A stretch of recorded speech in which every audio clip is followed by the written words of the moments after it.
All right, so I can do two weapon attack, and I think the hand axe came as part of the basic adventurer's kit, and then I got a mace. I'm not real clear on this, but and I think I have a +2 with the mace because it's under my weapons that I can use well, but not the hand axe. So does it make sense to have two maces? The mace is not a light weapon, so you cannot do two-handed attacks with it unless you take the two weapon fighter feat or the. I feel like Justin might know which feat I'm trying to talk about here. Do you remember that dual weapon fighter? What was that called? Yeah, I I, think I feel like Goderic had it. yeah. Wait, manage feats. That's not it. What the hell? Yeah, it lets you use like light and whatever the other one is too. Yeah, but did you take that feat when you leveled up Kansas, or do you still have the choice to take the feat? Like, have you picked one yet?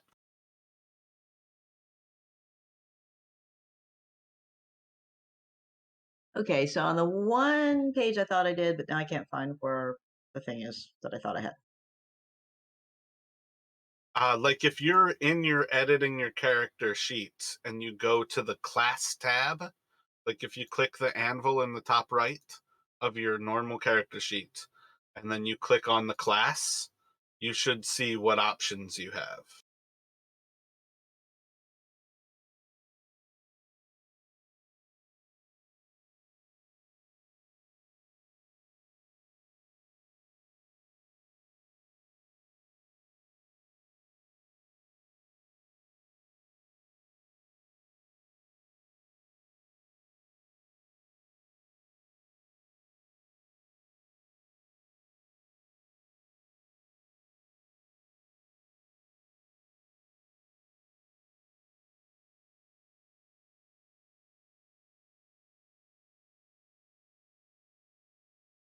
Yeah, you don't have proficiency with the hand axe, is why it doesn't give you that +2. Druids don't have like just basic weapon proficiencies. You have those very particular weapons that you are proficient with. Story-wise, it seems to make more sense for a druid to understand how to cut down a tree than to do something with a mace.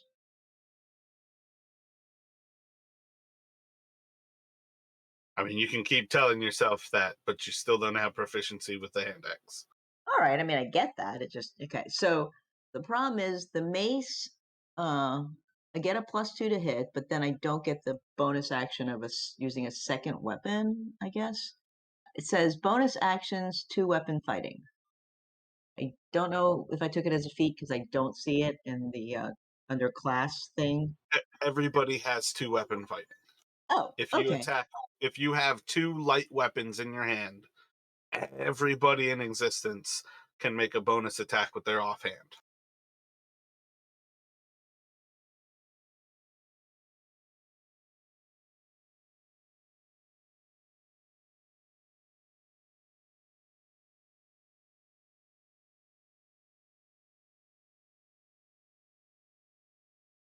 Which really, if you're going to be in melee, your wild shape would probably be better at it.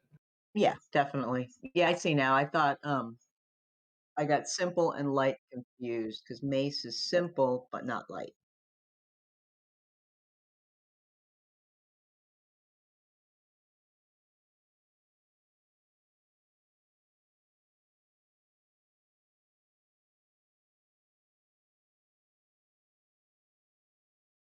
Yeah, if you're looking for what you really want is two scimitars.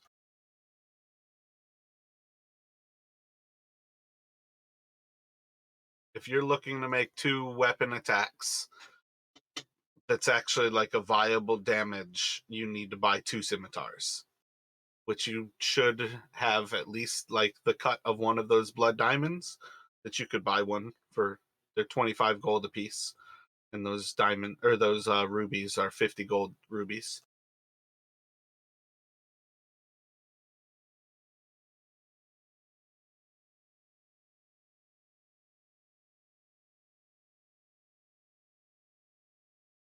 using 2 scimitars just seems like a fantastic way to, like, cut your arm off.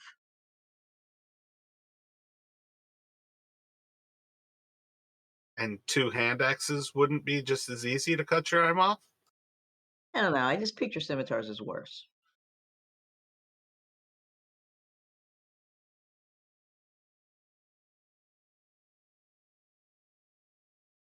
Do you want a bonus action attack? Alright, I'll go buy scimitars next time. I mean, You you know that this place does not have places that you can buy weapons wherever you would like to go. Before you guys leave Bryn Shindar, you should be going to the Black Iron Blades to purchase these weapons if you are interested in getting them. can we go to the Black Iron Blades? Do y'all mind? I mind. We're not going. Yeah, that's fine. Let's go. Rogues are so not helpful. Can you go steal me one? Would that work better? In a place like this, doesn't seem like a good idea to me. I would say let us not steal from the people that we just helped. They're already giving us a discount. Besides, I've turned my back on a life of crime. Okay, I find that hard to believe that you've turned your back on a life of crime completely, but yes, we do have money, and I think paying for things is much better. That was a joke. Don't go stealing things on my account. Oh, I already stole from you while you were asleep anyway.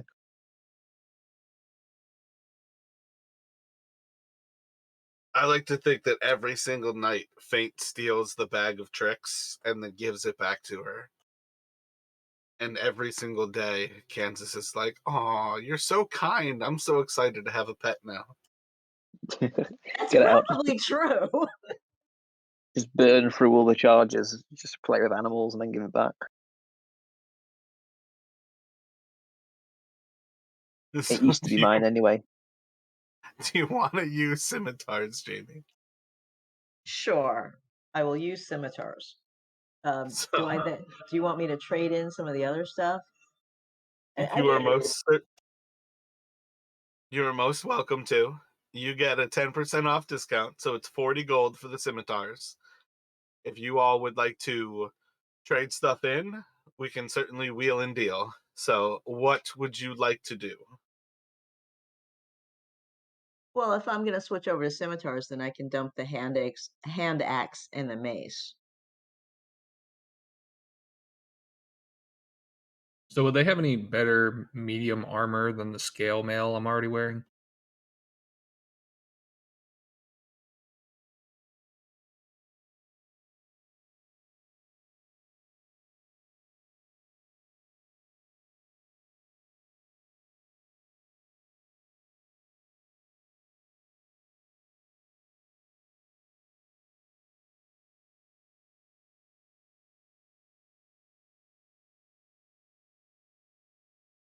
You could search for a half plate, which is a little bit better. That's 750 gold, or you could search for a breastplate, which is 400 gold.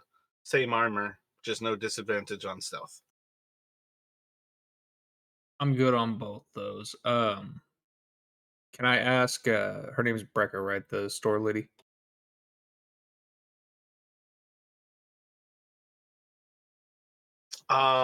It is Garn, and then Elza is in charge of the adventuring guild or the Okay. adventuring gear. I just want to ask the lady running the store if she has like lumps of metal that are 1 to 5 pounds, or like rocks that are 1 to 5 pounds. That way I can buy some of them for catapult.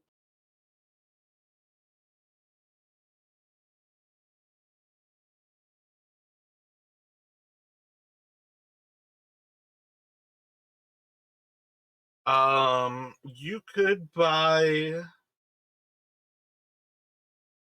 5-pound lumps of ore for probably like 2 gold a piece, or you can just like kind of search around and find rocks over time.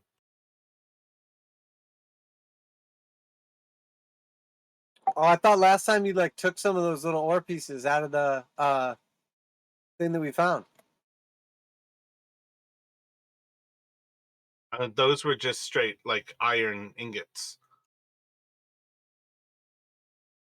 Oh, I for some reason I remember the DM. I remember you saying something about using those as catapult ammunition. I think that was him telling me that I can't use the crossbow bolts anymore because they don't weigh enough. Yeah, that thing is specifically that you are like looking around you in general. You're looking around you, and your magic is basically force throwing something that weighs 1 to 5 pounds. If you buy and hold stuff, you always have those things that you've bought and been holding. But like in general, it is literally force throw. You look at something and you throw it. Yep. Okay. How much would just like a regular shield run me? I think shields are 10 gold. Cool. Toss one of those at me. All right. So, can I sell my mace? I can only do one thing at a time, but yes, you most certainly can. Your mace is 5 gold, so you can get 2 gold for it. Okay, And that's the fine. hand axe is same thing. You can get 2 gold for that. So you still owe 36 gold to acquire 2 scimitars. Right. I took out the 40 gold for the scimitars.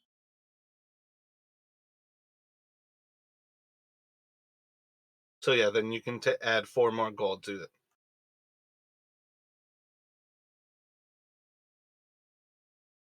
Thank you very much, adventurers. It's been quite some time since I've had this much coin. I need to summon the guards.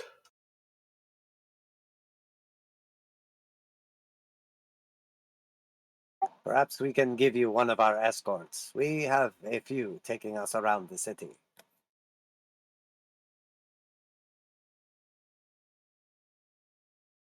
I feel like in general, you guys would have been escort free after that first night.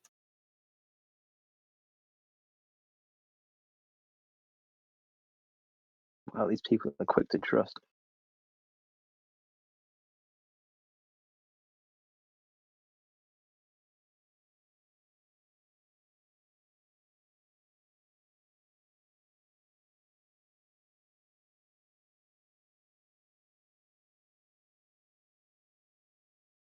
All right. I think I've completed my shopping. So whenever everyone's ready, I think we should head out. Hey, what was the deal with the paired platinum ring?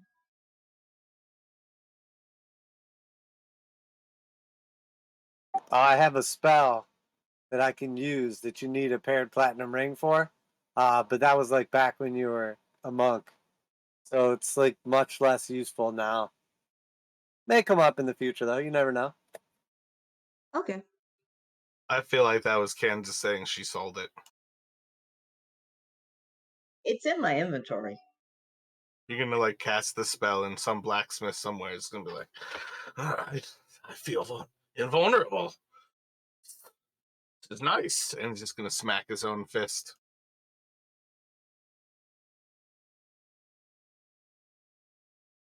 So when you all are finished, you're planning on leaving out of the north gate to head towards Targos.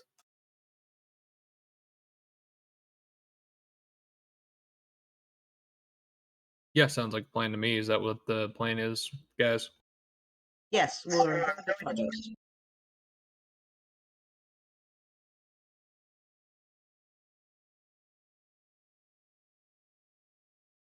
So when you all are ready, we can get a survival from Kansas and Zap.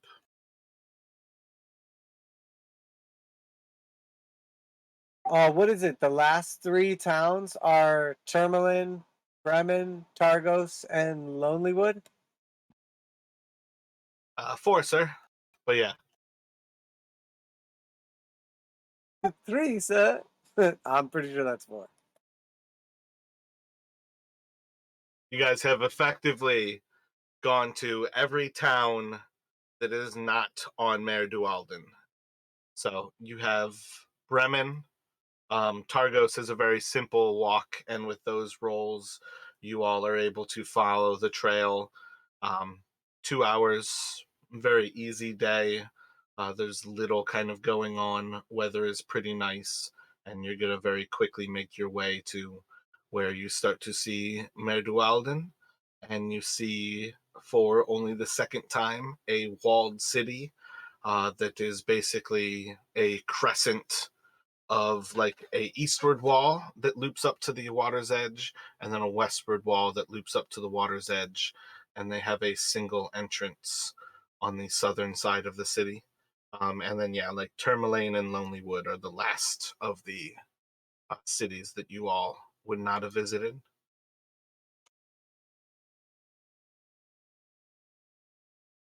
But it's still early in the day by the time you all would effectively get to Targos.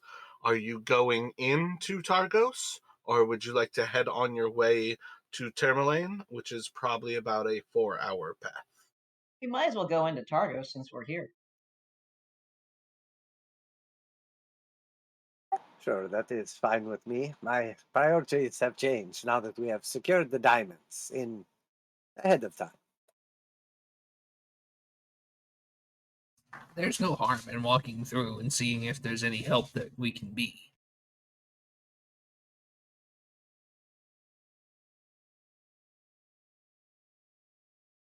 So while you all start to walk westward towards the gates along the southern side of Targos, you'll be stopped at the gate where you'll see a few guards from up top the palisades.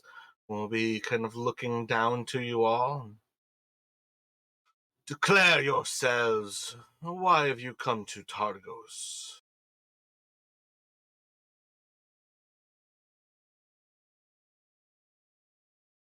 It was the closest town. I don't actually say that. I think you did.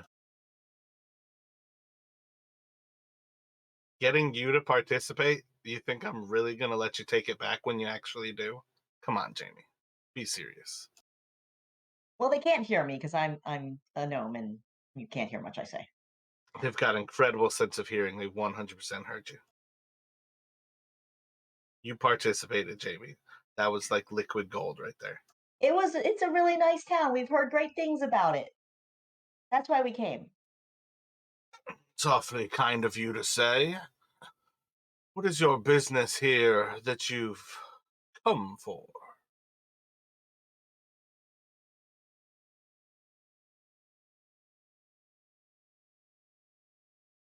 Passing through on our way around this area. There are no longer any paths that would lead between. We don't offer any boats to any of the other towns. If you care to go to Bremen, it's off to the west. No trail remains. You'll have to cross the river on your own. If you'd like to pass on to Tourmaline or Lonelywood, you'll follow yourselves to the north.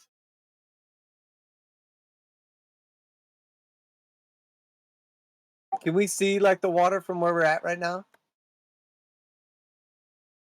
Not necessarily from where you're at, but walking to Targos, you would have had a view of the water either to the east or to the west. But like where you're at, oh, did I actually switch you all over to it? Yeah, yeah. Where you're at the gates, like the actual gates and the walls, pretty well block your view of everything. And Is this did it look like it's like completely frozen over? Same way again? It's more like every one of these little port cities, their ports themselves are 100% frozen over. Like you'll notice that anybody who ever takes a boat out, is effectively dragging a boat over the ice and then setting it in where the ice isn't any longer.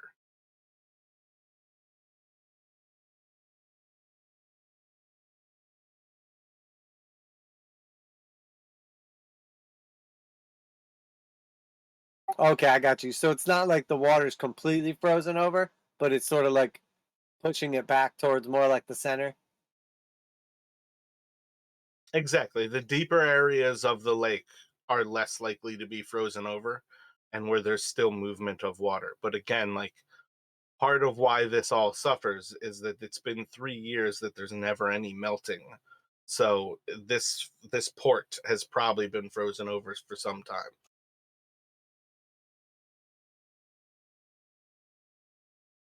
Might be time for me to do my business pitch then. I was waiting for it.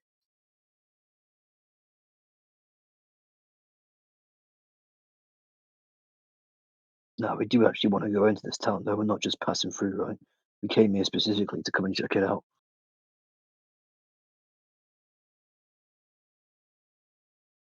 You there, shouting man. We're adventurers. We've just come from Bryn Shandar, and we're up here. Thought we'd come and check out Targos, see if you've got any work for us, anything we can help with.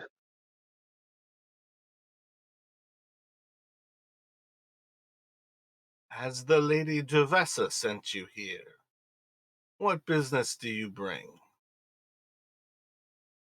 No, we've not been sent here by her. No, we've come here purely to see if you've got anything that we can help out with. Like I said, we're adventurous. We're looking for jobs, tasks, activities, where things to do that interest us but benefit you. So, therefore benefit us both. Have you been busying about the 10 towns of late? We've been to everything south of this side of Targos. This is our first time venturing this far north. We've been to as many of the 10 towns as we can so far, hoping to visit them all by the end of the month.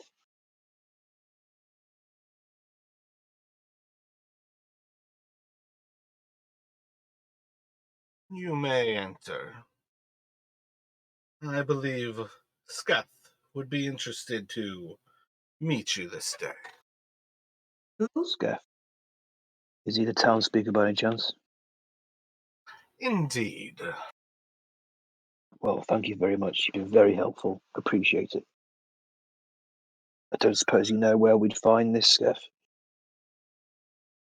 They'll basically bring you in through the gates, walking in through like a double entrance where you're kind of like inside of, again, a like archer's murder hole, as they lower a portcullis behind you, raising the inner portcullis before you, and they will bring you through to kind of that little zone where you see like there's a V-shaped building to your east, and they basically point down that little alleyway, and if you follow this path, you'll eventually find yourselves towards the docks, and the Luskin Arms is to the north of you.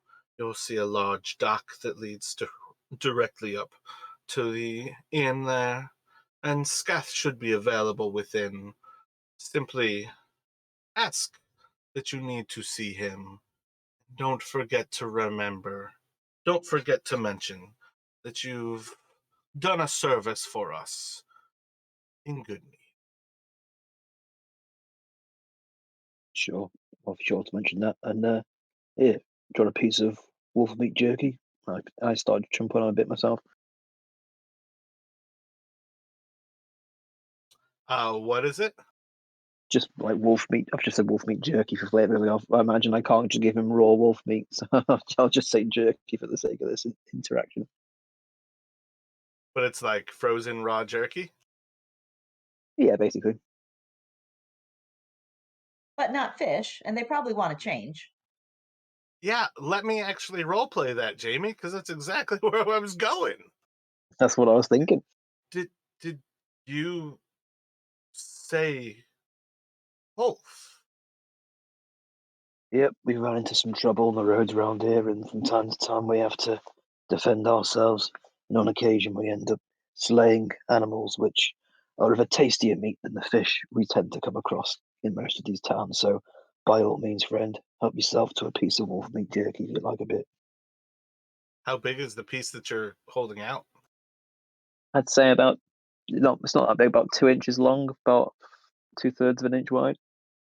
That's the units you guys use, right? you're gonna see as a couple of the guards start to like rush up, and the one that you're directly talking to is gonna throw an elbow and just blast one of the other ones in the nose, just very quickly breaking his nose, blood kind of spurting everywhere. He's like, he didn't offer it to you. That's mine.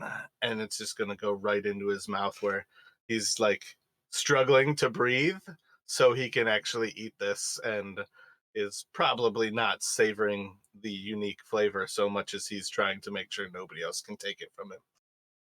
Just as I'm like chomping on my piece of jerky, but meat Good. bite. That's Thank you, unusual. friend. It's really nice of you. No problem. If we come across any more wolves out there and get any more meat, I'll be sure to let you know. Maybe we could cook up some kind of feast for yourself and the other guards, and maybe a few of the villagers in one of the taverns or something. But not making any promises. But we are here to help. Make a persuasion real quick. All right, what's that?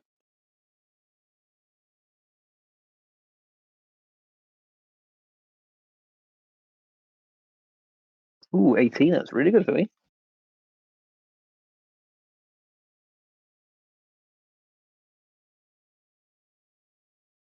There's like 200 of his guards, so maybe you could just look for me and we could have a feast in the future.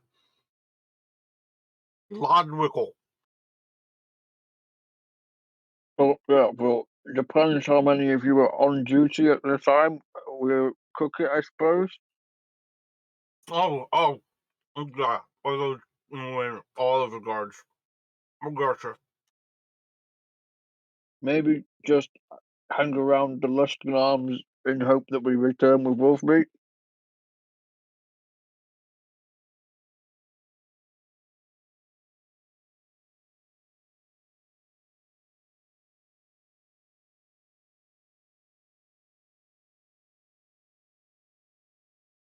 Well, anyway, let's go see this skiff.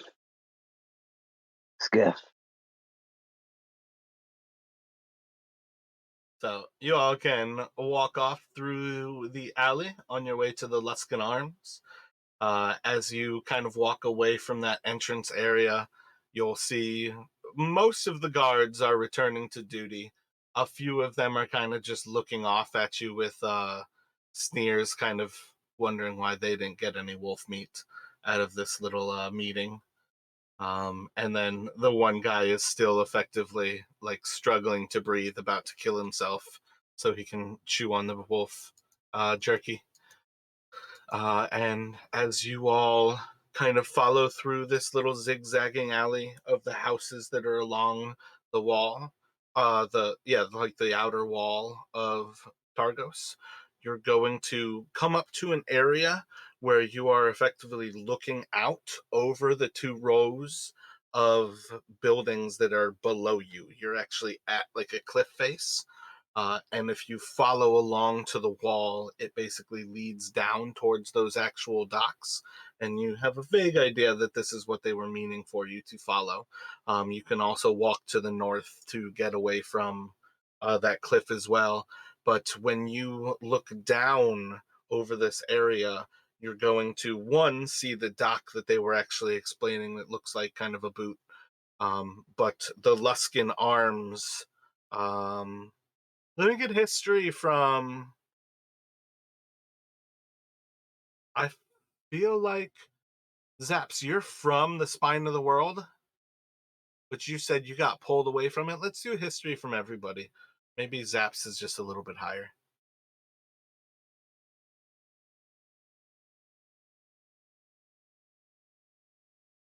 Ho ho ho!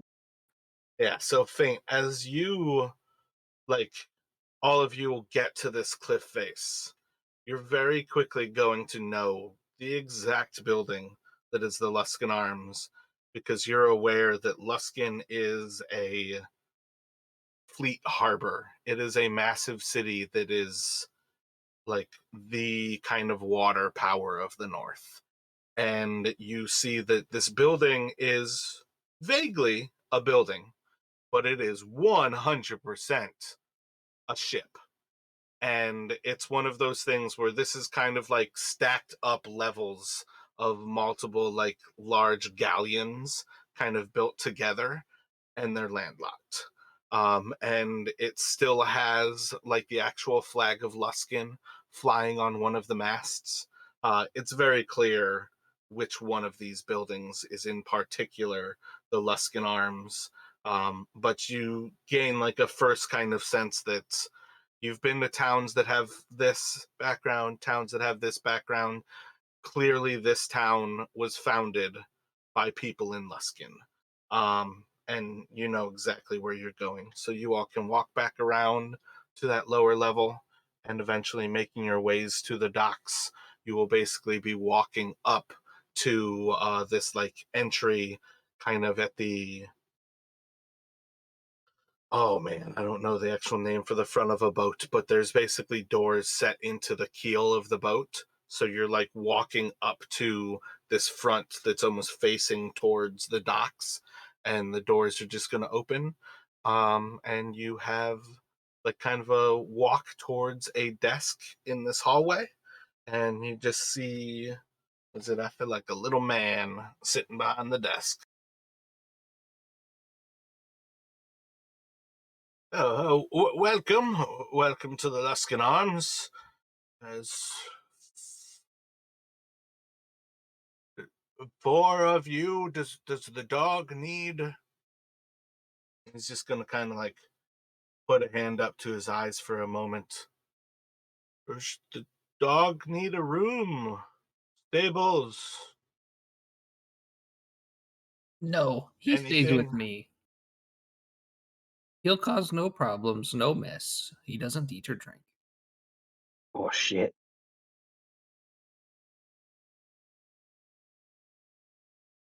Yeah, so 4 of you, come on in. Make sure to close the door behind you. And as you get closer to the desk, you'll see that on the left side of the building, kind of to the southeast of you, as you get to his desk, you'll see that there's like a small kind of dining area with about like 6 tables. All of them are more kind of like private little booths than that they're tables like sat out in an open area. It's still kind of a smaller area, and they're all kind of set up against the wall. But as you all walk in, there's going to be a few people who kind of like pop their head out, and you just kind of get a once over look from pretty much everybody in this little bar. Yeah, good day to you, friend. We're travellers. We've just come here from Dale, but it was only a short visit. We've just been making our way around some of the more southern and eastern towns in the Ten Towns area. We actually helped out in Goodmead, sorted out their supply problems. So don't suppose if you get any mead from them, then suppose you got us to thank for that. Yeah, we do receive a portion of our mead from good means. Good of you, yes. Um, good to hear. Yeah, and I see you've got the Luskan flag flying above this place, and it's called the Luskan Arms. Anything to do with your background? My family was actually among those who were first settled here. Inside of this place, this is definitely, oh man, this is a reference that I don't feel like will fit to English folk. Um, Is it to do with tea? Because if not, just assume I won't get it. this is like the Oh, TGI Fridays of sailing. Every inch of the walls is like sailing paraphernalia in this place. I feel like it's just got that kind of like old tavern feel to where like anything that was garbage at some point has been nailed onto the wall because it's somebody's memorabilia. how many pieces of flair is he wearing? I wear a minimum 42 pieces of flair, but that's because I think 42 is the meaning of life, and it's very important to express yourself. Yeah, it's important to express yourself at work. Well, I actually own the place, so it's less work than a passion. Yeah, got to set an example for everyone else, haven't you? But yeah, we've actually. How far of a journey was it from Bryn Shandir to get it? Just a couple of hours, like 2 hours. You guys are still like well before like what you would expect to be noon. It is still early in your day. All right, got it. So yeah, so that's why I thought it would be maybe about that. That's why I said good day rather than good evening. But good, glad I didn't make a tit out myself already, which is usually a guaranteed thing for me on any of my characters. So while you all are kind of like chatting to the inn owner here, you're gonna have somebody stepping up from one of the seats. And I feel like Kansas. Yeah, I think Kansas would notice as this person kind of walks up to you all first and just kind of stands next to you for a moment, staring and kind of listening into the conversation just from a few feet away. Uh, My name's Owen. We've got a few rooms here for you, and you're more than welcome to set yourselves down to get warm. And we've got food if you want to come back down afterwards. And do you need separate rooms? Oh, it's a pleasure to meet you, Owen. I'm faint like hard to see, not like swooning because you've seen something gory. But yeah, I think we could do with separate rooms, to be honest with you, unless somebody wants me to bunk in with them and I can make sure you're all right. I don't mean that in a weird way. You know what I mean.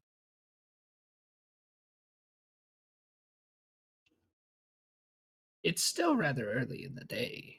Before we settle on rooms for the evening, mayhaps we should try to find the speaker that we were seeking.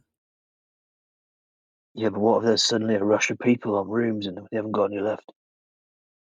I'm gonna lean over and look at the guy we've been talking to. How often do you sell out of rooms here at the Luskin Arms? He's gonna look up to the other guy who's just kind of standing next to you. Uh, I we we have a room for you. It's the one.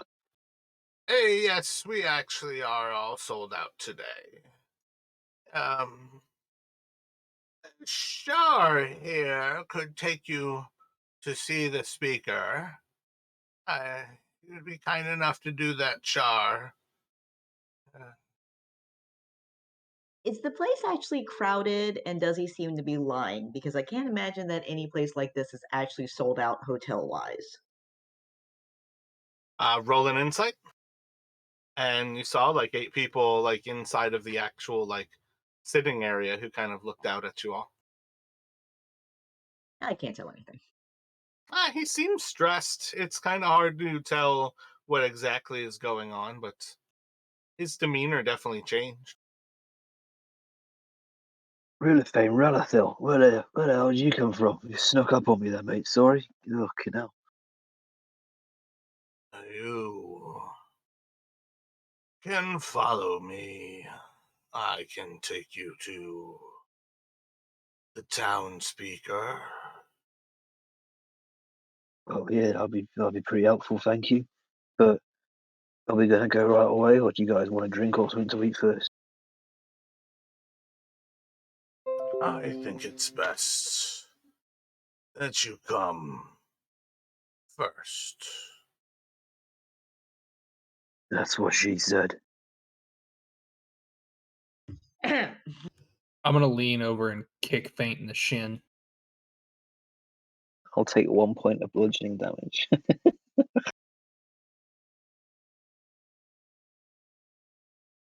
This way, if you please. And to the right of the desk, there's a stairway that kind of leads up to the southwestern side of the building. You can head up there to the 3rd floor. You'll find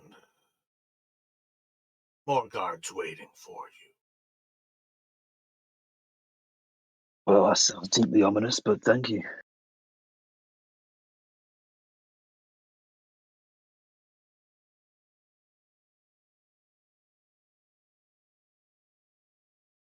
So I use sorry, I was going to say I use Psionic Whispers, and I just send a private message to. I'll send it to Ezekiel, and then psychically I'll say, "Does this seem a bit fishy to you?" I had noticed some sort of change in their behavior, but I'm not sure why. Oh wait, can I respond to that? Yep, we're linked. We can have as many conversations as you want via psychic communication. Okay, cool. yeah, I'm pretty sure the whole reason Josh got that was so you guys could have butt conversations. Yeah, but buddy conversations. I think I can cast on. I mean, I haven't read it, but I'm pretty sure I can cast on like more than one person at once. But I think I have to start burning through dies eventually. Just trying to find it now, and I'll post it. I'm pretty sure, yeah, I think you can do it up to your proficiency bonus in people. So I think at this point it's like up to 3 of you in the conversation, so you can't do the full group right now. But I feel like it's a die each time. Oh, so no, my first time each day it's free, and then after that, it's I have to use a psionic die, and it's choose 2 creatures you can see to roll a psionic die.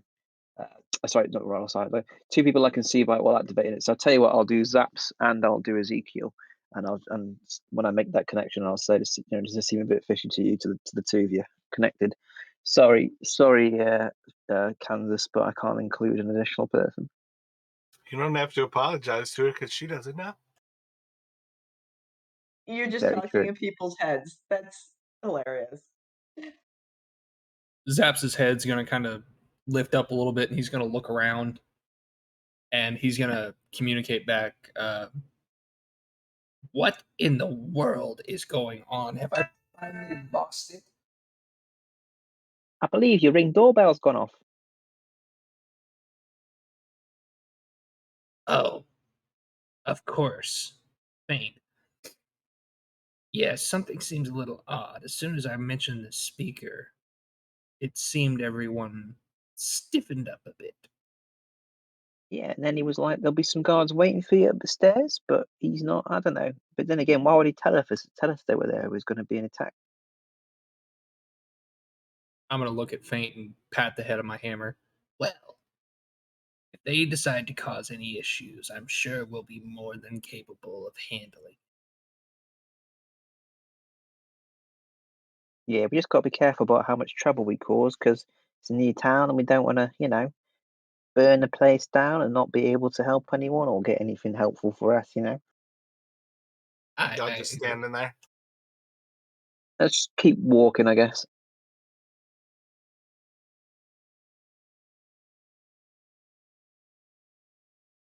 I agree with you. I wouldn't intentionally cause troubles, but I do not take threats to my friends lightly.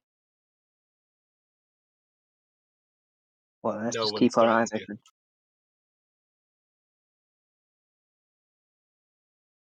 The situation itself may be somewhat considered a threat, or it could just be people showing us to our rooms. But either way, we'll find out. And I got to use one of my abilities that I never use.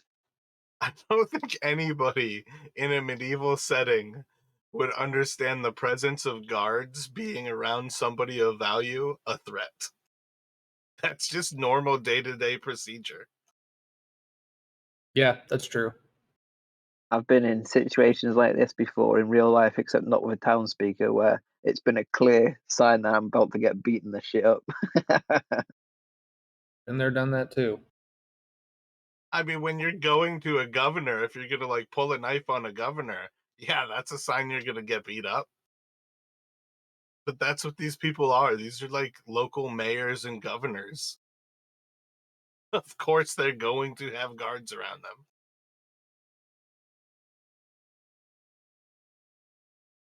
So, I'm going to as become you a all, governor and have no guards just to spite you on that.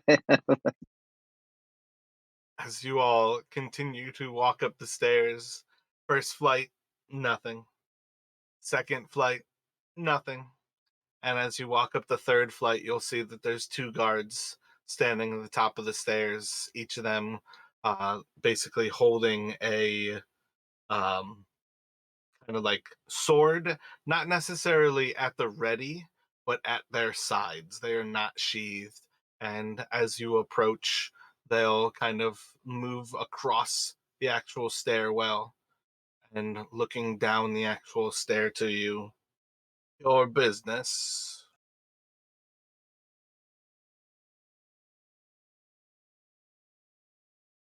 Is hopefully the business of. Go on, you go. We are here to see the speaker. And they'll move from the side and start to head towards the only door that is at this landing. And as you approach it, they'll open it, and with each of them on each side of the door, just kind of usher you in. Lord Speaker, you have guests. And as you all walk into the room, you will see two different people inside of this room. It's a larger kind of suite style room where there's an actual like area for like food prep on one side, like a hearth along like the back wall, and a couple of sitting chairs kind of set around it. One of these people is sitting in kind of like a plate armor with his hands kind of across his body. You can see, though he's hooded, some sort of protrusions from his forehead and a vague sign that his flesh is not kind of a pale, like cream color. It's maybe Kansas picks up a little bit kind of like a reddish hue. And then the other person seems to be a little bit closer to you all, next to a cage with some creatures inside of it. They look an awful lot like a worm of sorts, or perhaps like a little baby dragon. And he'll kind of like look to you and, what are your names?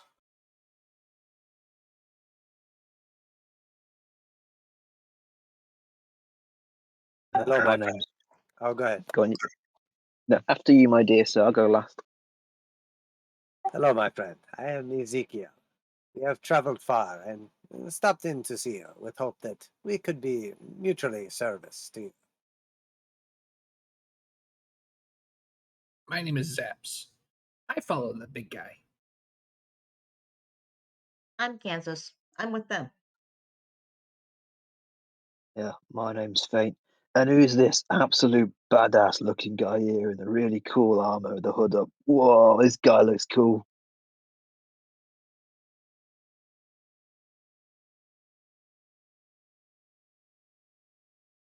I mean, seriously, respect where it's due. That armor, it's your whole aesthetic, mate. I'm a big fan.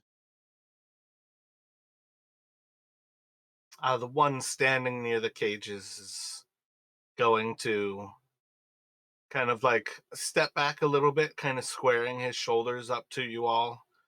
The other person doesn't seem to kind of be reacting, but the figure who's next to the cages is just going to kind of move his hands like over the table in kind of a weird little gesture. Faint, you will be the only one to kind of receive this little message. But you're basically going to see as he carves, like, not really carves, but is basically like just with his finger drawing out like a thieves' cant message for lies in this place are dangerous. And he'll just kind of look over you all for a few moments in silence. All right, I'll burn a psionic die and I'll send him a psychic message back saying, "Okay, understood. Thank you. Don't mean any disrespect. Just a bit impressed by what I have seen here."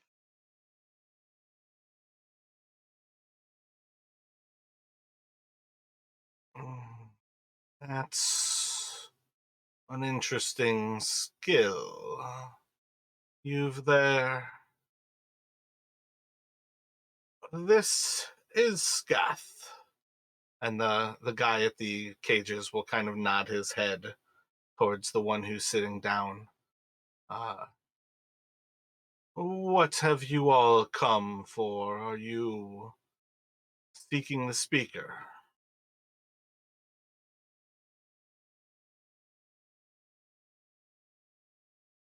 Go on, Brother Bones. I think you can speak for us a bit better than I can in this situation. Oh, was that part out think- loud? Yeah, this all from him was out loud still there, but he's going to be in response. I think I'd be more interested in hearing what you have to say. All right. Okay. Well, yeah, we would like to speak to the town speaker in summary, but we're traveling our way around the 10 towns trying to help out people where we can. We're adventurers, you see, looking for things to do in ways to help people out primarily. And then, if it can be mutually beneficial, then that's all the better. Helps us get stronger and help more people. But we've been to the 10 towns to the south and to the east of here so far. Going to continue working our way through. So we've been to places like Cairconig, Caerdynival, Brinshindar, Goodmead, Dugan's Hole, just helping out people wherever we can. And we're interested in speaking to the town speaker here, so we can find out if there's anything we can do to assist you people here as well. We've found ourselves doing quite well. What business did you have in Goodmead? Well, it was a bit of an interesting one. There was some kind of panic election happening because their town speaker had been killed by something. So we went out, secured the missing shipments of mead to return to them, and then we were carried on going. And what did we kill again? Was it some kind of giant? And I said to the group, Indeed, some sort of giant, as well as an ogre and a tamed bear. "Oh yeah, that was it." And when did we tangle with that really powerful hag witch thing?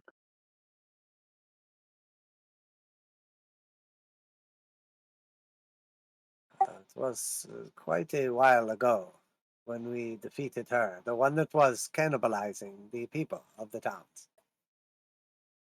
Oh, yeah, that was right. Yeah, because she had all them undead giant frost giant things, and which we defeated as well. Yeah. So yeah, sorry. In Goodmead, yeah, that was our business there to help um, kill the thing that was threatening their town and bring justice to the fate that befell the previous town speaker, and return their missing shipments to them so they could stay supplying the other towns and do what they need to do to survive themselves.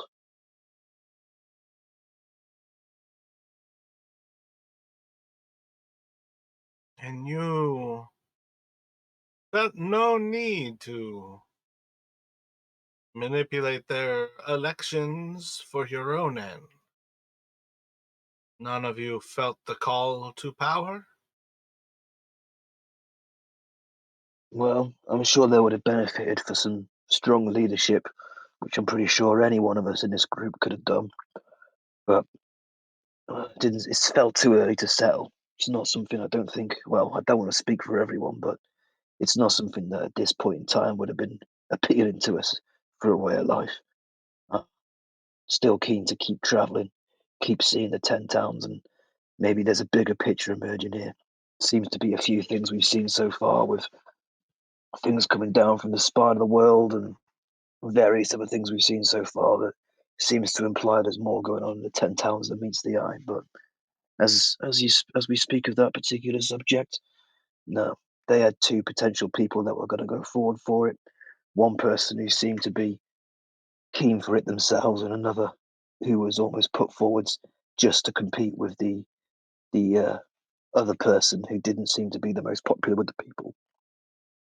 We could have done, but I'd like to see them sort it out for themselves first, and didn't seem to be that beneficial to us to leave one of our group behind to lead a town.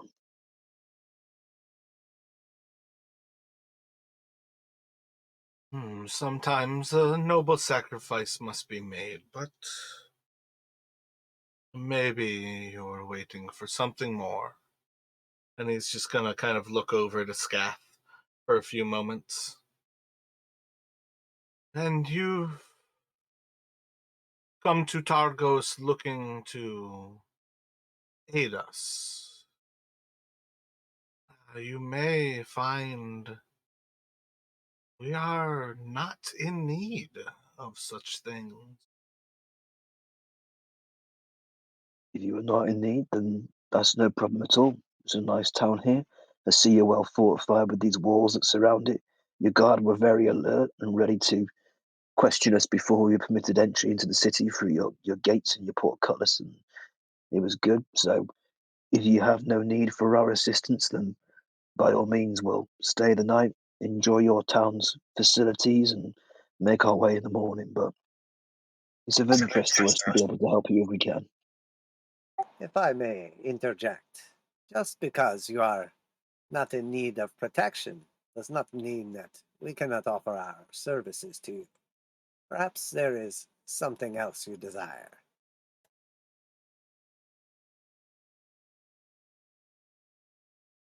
What sort of something else can you offer?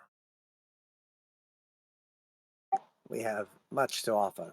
For instance, I am a holy man. I can provide healing or similar effects. Between us, we have many skills. If there is something that you lack, or perhaps something non-combat related that we could help you with. I say psychically just to Ezekiel and Zaps. They seem really interested in the election in Goodmead. Maybe there's something they want us to do that leads to that in some way, shape, or form. They were all asking a fair few questions. I think there may be something here. Also, I'm curious where they found the wormlings. You don't find them often from their parents.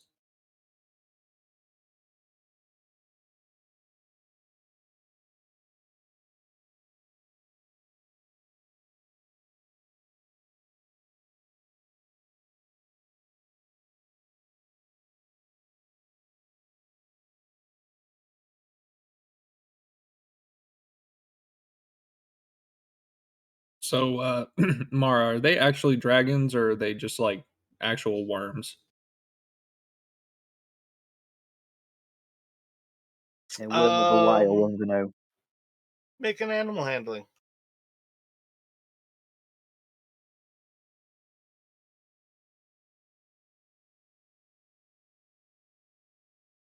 Big oof. Yeah, I think as far as you can kind of tell at this point, they are some sort of dragonoid.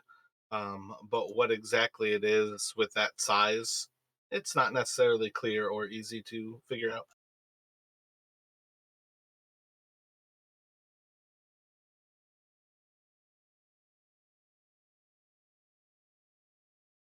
Is this cage like far from us? Or are we pretty close to it? You all would be like 5 or 10 feet away from the standing figure at this point, who's next to the cage. I'll like approach a little bit closer and sort of like check them out. Uh, I am curious. What type of creatures are these? They do not seem like common that you would just find alone.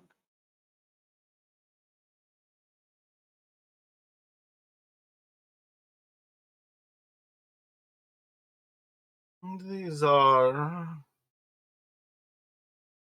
a special breed that we find most useful. They are of little interest to you.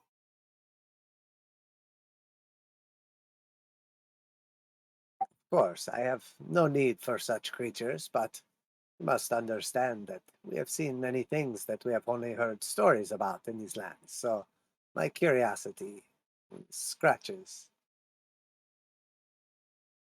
Do they like have little wings or anything, or do they look more like a salamander type deal?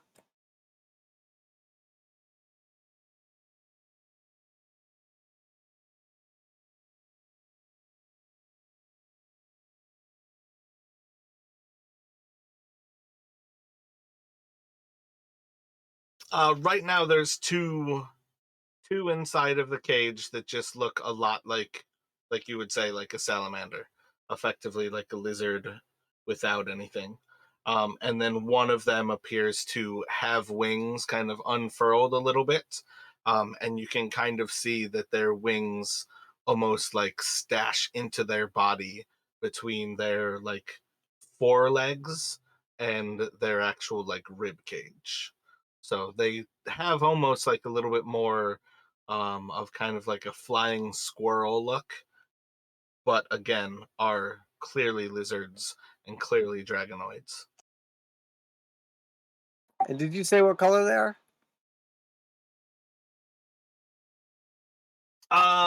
They're chromatic. So right now you'd see, say, a green, a red, and a blue.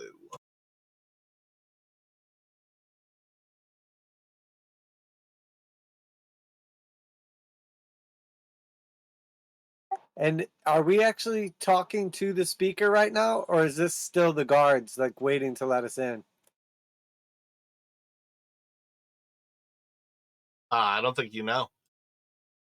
But I mean, you're in the room. I think looking around, you're gonna see that there like isn't really other room here. This is more like a entire flat at the top of the Luskin Arms. Okay, I got you. I got you. And this person never actually like identified themselves or like anything? That's correct. I am curious, my friend. You ask our names, but you do not provide your own. Who are we speaking with, if you do not mind?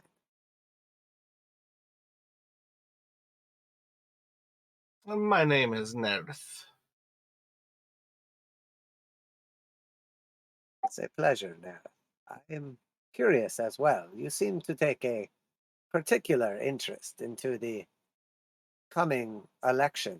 Wait, did it? I don't know. Has it happened at this point in time?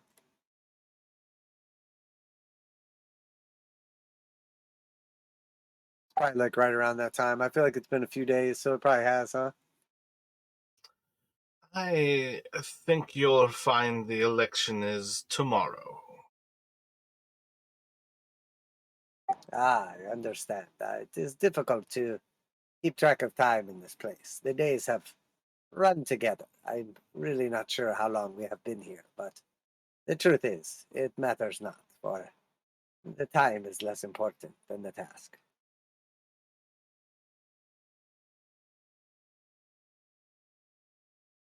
Still, I have to agree with my friend here. It seems you are awfully curious about the happenings in Goodmead, and awfully convenient that you would know the day of the election so far from the town. Do you There do are much certain traveling? there are certain duties that require one to be knowledgeable about important happenings. And the rise of one into the power of a speaker is a very important thing for those who serve their speaker. And he's going to look back over to Scath sitting by the fire and just kind of nod to him.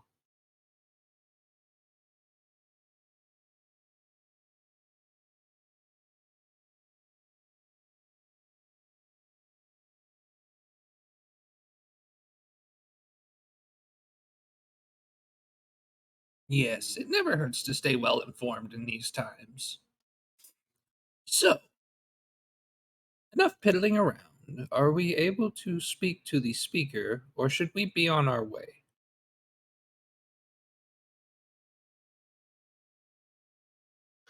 I am not entirely sure that you have business with the speaker.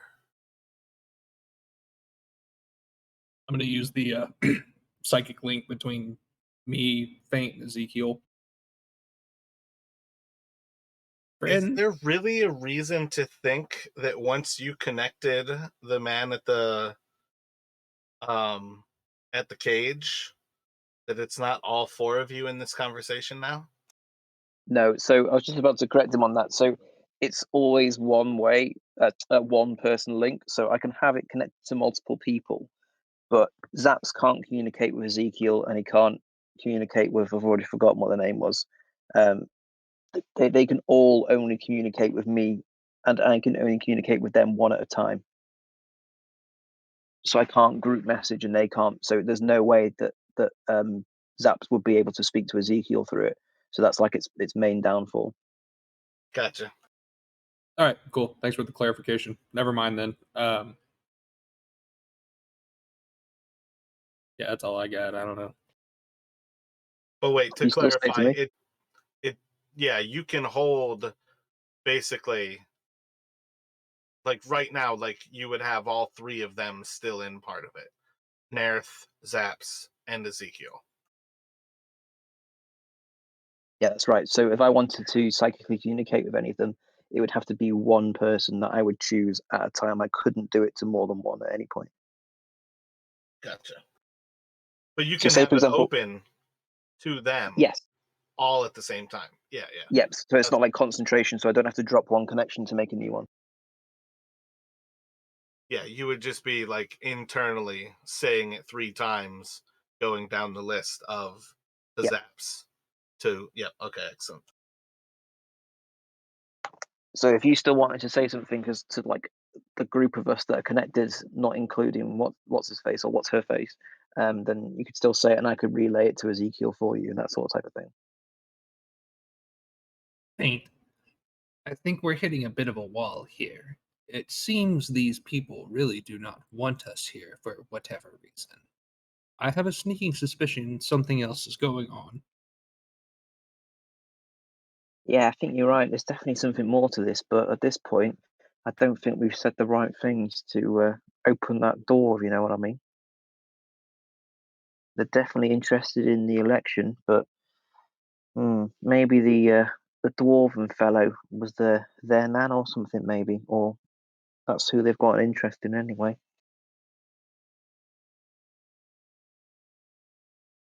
Agreed. I believe for now we should leave and gather our senses, decide what we shall do next.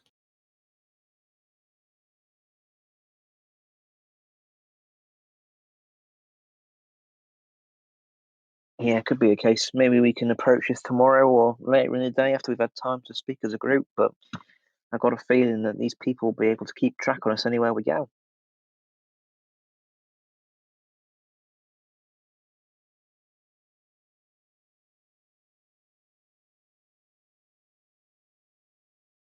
Well, if that's the case, I'm sure we'll find a way.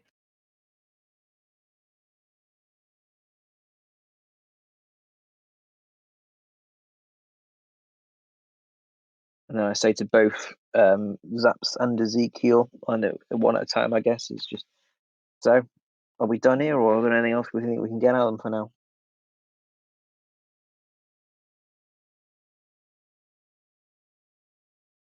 If they have no need for our services, and I don't suppose we've any reason to be here. If they do not wish to allow us to speak to the speaker, then let it be so. All right. Well then, thank you for your time. Appreciate the conversation and you seeing us. And then I say psychically to I keep forgetting the name, but I say psychically to I don't know if there's anything you think of over the next sort of hour or so, you can contact me, and we can always come back or have a conversation. And then I just nod to the group and say, "All right, well then let's head out." I forgot how long it lasts for. That's why they said an hour or so.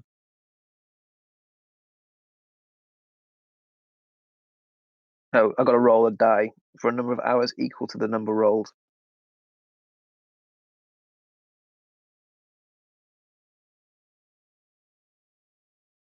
I think you'll find our business has never begun. So you are more than welcome to rent a room this night in Targos. But I believe Scath would see you leave sooner than later.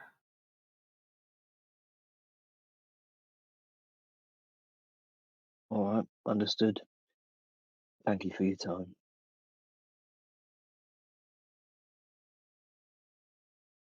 Thank you for your service.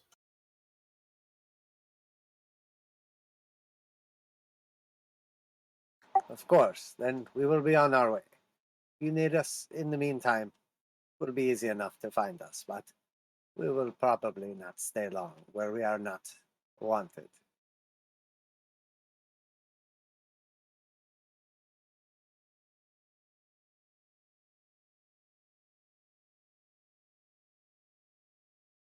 Did we get any kind of a description of the like armed guards or whatever that were like fought off that tried to like influence the election?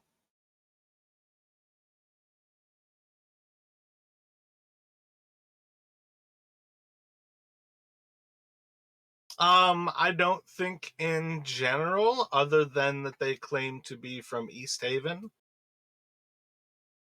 Yeah, that's all I can remember is they came from East Haven and they tried to like kind of strong arm the election, but got like fought off. But we didn't really get much details, huh?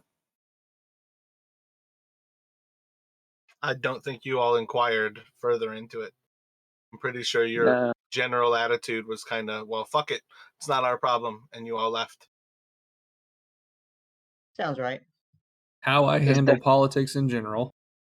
yeah, there's definitely a strong link though, because I mean, like even the guard when we arrived was like, "Oh, for helping us out with our business in good mead and stuff." So maybe we could speak to that same guard again if we speak to him. He's already been buttered up by the wolf jerky. Yeah, no doubt. All right, well, yeah, I guess we'll just get out of there then. Go back to the tavern or whatever. Unless you want to go and look for the guard and see if we can find anything else out from him. Yeah, or that. Either way. It's still daytime, and it must be about 1 p.m. at this point. So He said there's about 200 guards, right? Isn't that what he said? yeah, he said that. So it's like a small army. Isn't it? Yeah, so do we have like a rough idea of? I feel like most of the towns were pretty small. Like, will we have just from the general size or like feel of the town? Does this feel like a big town that would normally have 200 guards? That seems like a lot. Yeah, this is the, like, you all by now should have a vague understanding that East Haven, Bryn Shindar, and Targos are the three biggest towns. Each of them have about 1,000 people who reside there. And 200 guards? Right, so that's pretty Uh, much like every like able-bodied person, I would say. I mean, depending what the population is, like composition-wise, but that's probably a big chunk of them.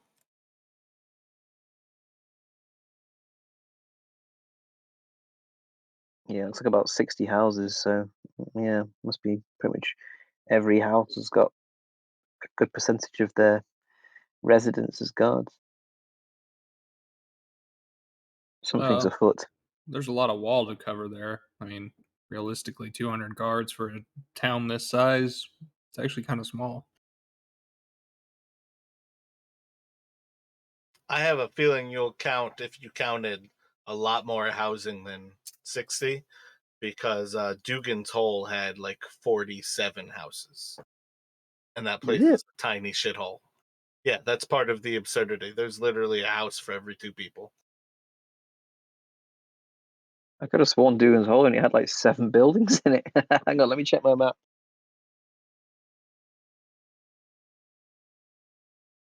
But that's what I mean. Like, if you were to actually count all of these houses, I think you're going to find a lot more than 47 in this location. Hey, there's more houses in Dugan's Hole than I thought. Them inbreds were busy. Well, it's also the fall of all of these places, as Icewind Dale has been frozen and locked in place. But People that's like probably moved. houses. Yeah, it's about 35 houses in Dugan's Home.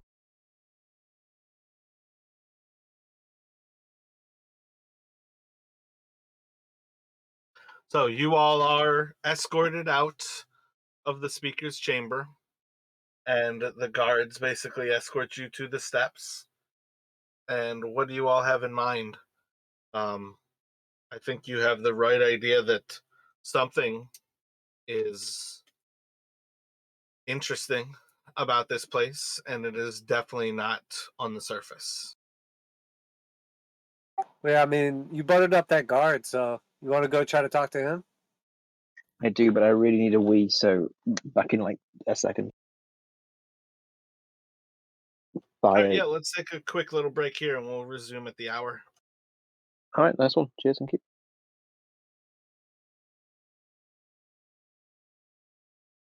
Sounds good. I'll be right back.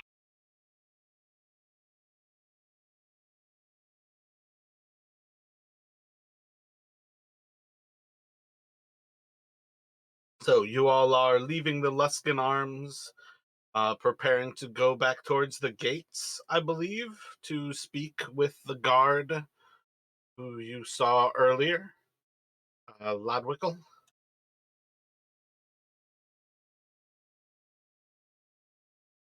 We can give him some of these good berries.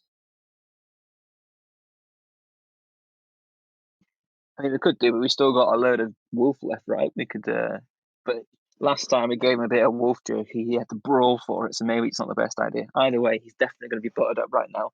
And we did talk about putting on a free feast for people, and the Luskan Arms would be killing more wolves, so I'd say he's pretty buttered up. Plus, I rolled a natural 20 -2 to an 18 on my persuasion check, so it is what it is. You'd like to hope that he's buttered up. I feel like it. I mean, It's how many guards almost do as you if know that have got contingency? Contingency? Can't figure the fucking word. Sorry, whiskey deep at this point. it's almost as if you guys got that there are 200 guards as part of buttering him up, and that is everything that you were going to get out of him.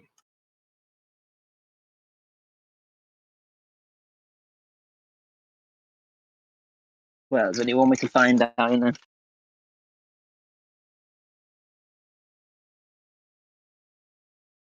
So you all are heading back towards the gates.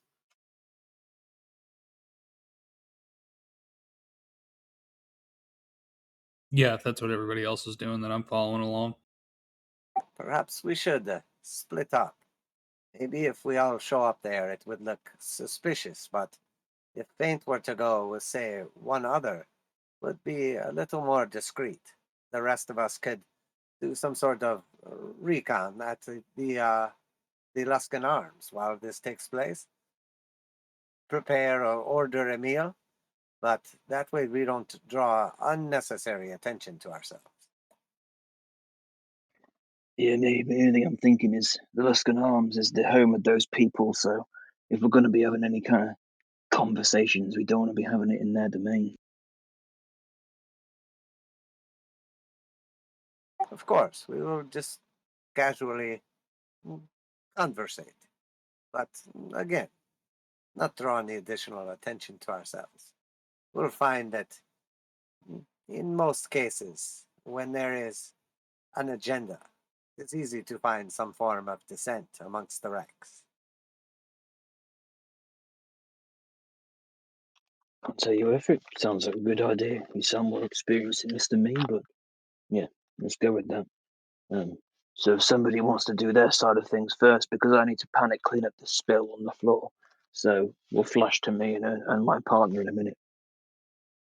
Did you just spill something else? Yep, second time, same thing. Be kinder to your whiskeys. It wasn't whiskey. It was I don't know. I'm still using the voice. Strawberry and lime Copperberg cider this time. So first time around, to be fair, it was whiskey. So this time around, it's bright pink cider. I'm not going to respond to that. So who's staying at the Luskan Arms? Yeah, I'll go to the Luskan Arms with whoever wants to go with me, and then the other person can go with Josh.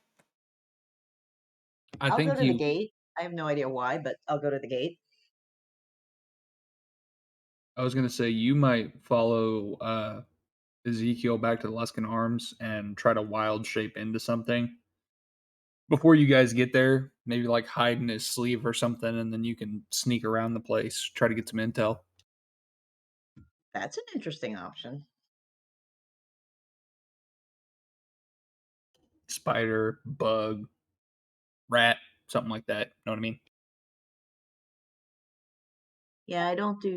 I don't become anything as small as a spider. Hold on.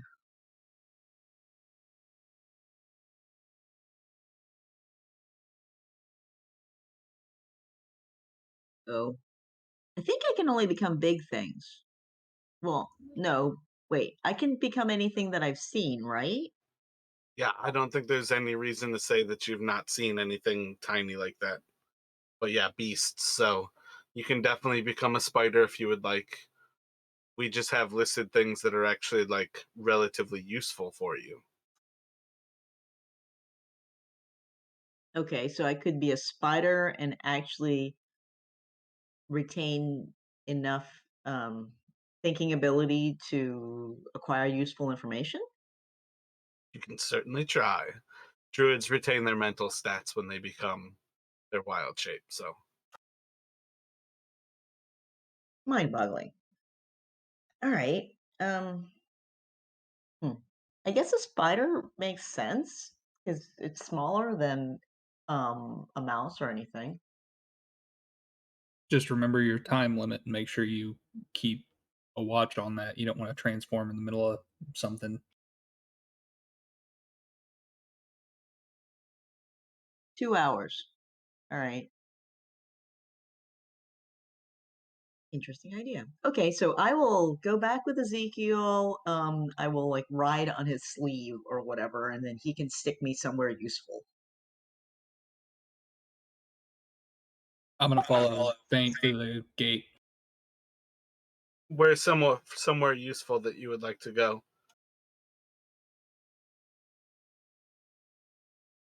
I don't know. That was my contribution to the whole thing. What am I Jamie, supposed to be you are looking? the druid. You have to contribute everything to this. You got this, girl. What do you want to do when you are a spider?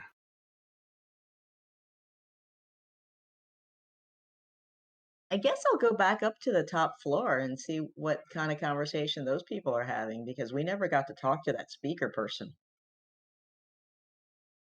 Gotcha. Yeah. So you're gonna. Okay. So, go ahead. Nope, you can go. What are you thinking, Yes. Ezekiel? So on the way back from the gate, I guess we'll like kind of swoop past that area or whatever, and I'll just kind of like drop her off, like around like the railing stairs somewhere like discreetly if I can, and then maybe I'll just like mosey around towards like what that. Well, I guess I wouldn't really know, but I'll So just kind of I'm mosey around. vaguely assuming that you are basically walking up to the front desk and at some point probably releasing Kansas towards the stairs while you go to the left to the southeast and grab a table.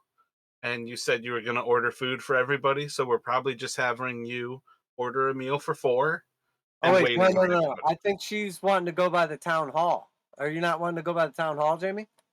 I thought the place we were at before was on the top floor of the Luskin Arms. You guys never went to the town hall. When they took you to see the speaker, they took you to the Luskin Arms. Oh, okay. I misunderstood that part. Okay, yeah. Then that's right. I'll order the food, drop her off by the stair. Yeah, correct. So, Jamie, you are basically walking up the stairs and making your way to that third floor, walking, you know, On the wall. probably realistically to this, yeah, okay, to the wall, making your way into that actual room via the door, and basically just hanging out and listening for a while. Yes. And keeping track of the time. So, you are very quickly going to come to recognize that Nerth is indeed the town speaker of Targos, and Scath is just his guard. and they're having a conversation about the election in Goodmead, and that their man is in place and should, without any problem, win the election tomorrow.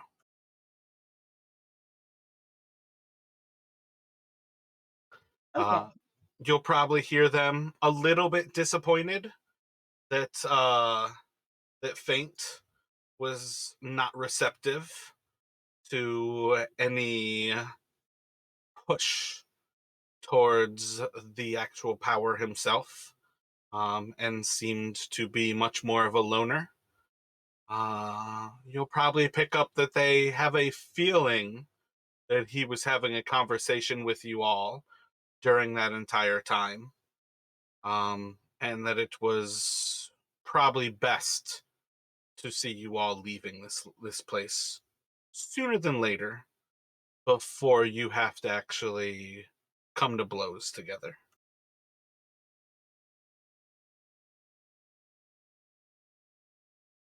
And then I think yeah,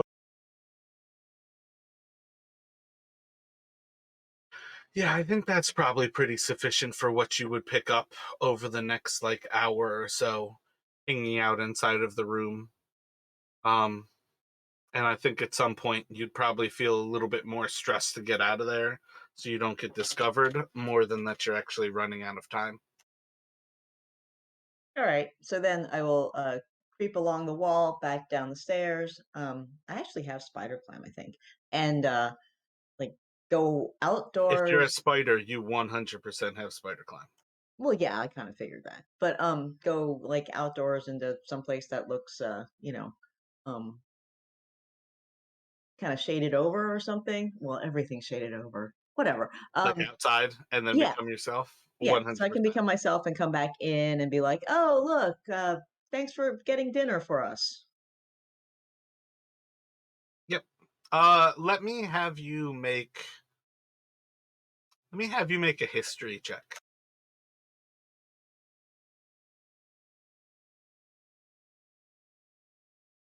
You would also recognize when they mentioned a certain organization, may not click right away, but after a few moments, this town, this is a Zhentarum town, which also would Ooh, tell you Zhentarum. this is not a good thing to say out loud while you are inside of a Zhentarum inn. All right. So, as far as the two people who don't actually know all of that yet, what would you all like to do at the gate?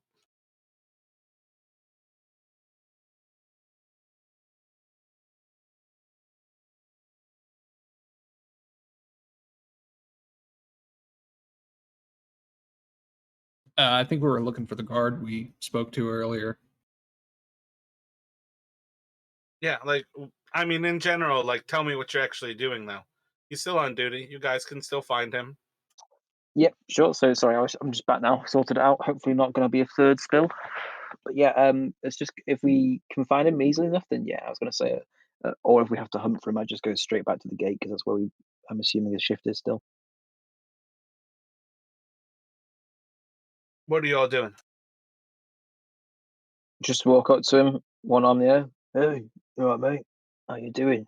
Sorry, just wondering if you could give us a bit more tour guidey help around the town or some directions at the very least. Are you preparing the feast for us? And he's just kind of looking around. We will do, but we haven't killed any wolves yet. We've been here half an hour, and we haven't left yet, so no time to kill any more wolves, you know. But hey, tell you what, I'll give you another piece of wolf jerky, but I'll have to shake your hand or something and give it to you on the sly because last time it looked like some of your other guard mates wanted to take it from you. So I'll just put a piece of wolf jerky in the palm of my hand, go, you're, shake my hand, and I'll play it off, and then you can take this piece of wolf jerky and save it for later or something. You'll recognize a pretty deft hand pretty quickly that this is not somebody who is without skills in thieves' work. Oh yeah, so I'll go big handshake. Thank you very much for welcoming us into town. It's a lovely place. Thank you. Yeah. Then I pull back from the handshake, and then I just give him a sort of knowing nod. I say, "We all come to 10 towns for a reason, eh?" Everyone is indeed in 10 towns for a reason. Yep. I used to be under a certain employee in Waterdeep myself.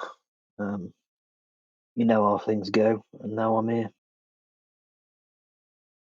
putting my skills to work as an adventurer with these fine fellows. And I gestured to my party mate. And have you fled your employer from Waterdeep? And he's Mm, insight checking you. So I need you to roll a persuasion if you're about to tell the truth, or I need you to roll a deception if you're about to lie. What are you saying? Oh, I mean, I'm going to be coy. So does that count as a lie? Because I mean, I'm not going to be, like full on spinning a tale, but I'm not going to be direct. I'm going to say that is indeed a deception. Okay, one sec. A mere 12. And should I say what I'm going to say, and then depending on your role, you can choose how you take it? Yeah, what are you saying? yeah, he was a good guy. We did well together, a profitable business, but I outgrew him. Let's keep it simple. And your allegiances in Waterdeep, you had to flee your friend? Oh well, I'll be honest with you, and this is just honesty now. Well, I was an orphan.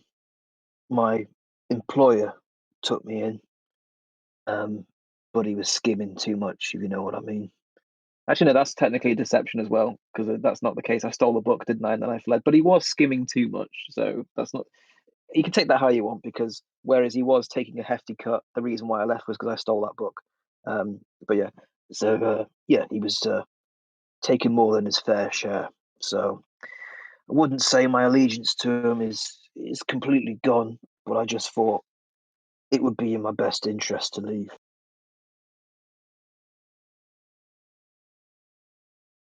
I'm sure if I went back and had a good story to tell, he'd welcome me back.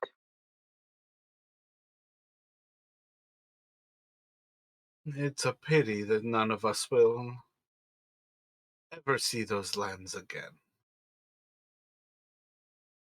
Yeah, at least it was warm, and it was something other than fish.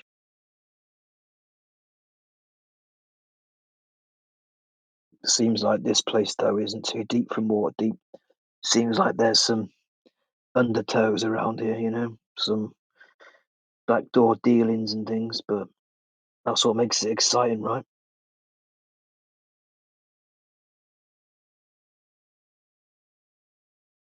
There's still a lot of fish. That there is, and I'm sure that fishing is just as profitable here as it was in Waterdeep. Yeah, I was thinking the same thing, Ezekiel. It's quite a creepy background. Groom. I bet. I was trying not to interrupt that.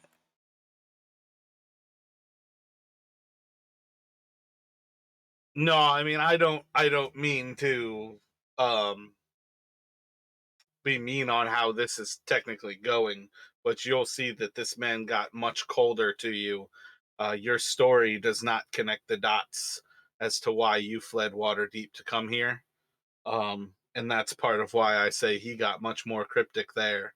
So I feel like there's a certain level of this resource may not be what you're hoping. All right. Do I pick up on that? I mean, his response there certainly is plenty of Yeah. fish. Probably is a U-turn of sorts. Oh, I thought that was a euphemism of like, there's plenty of dirty money to be made. That's why I said, yeah, it seems as profitable here as it could be back in Waterdeep. And that was part of the point too. I don't think anything should be less clear. It was meant to be a double entendre. It was meant to be that all of a sudden his lingo went cryptic without strictly saying "get the fuck out of here." But I think on some level you would have picked that change in his demeanor as you were telling the story. Like,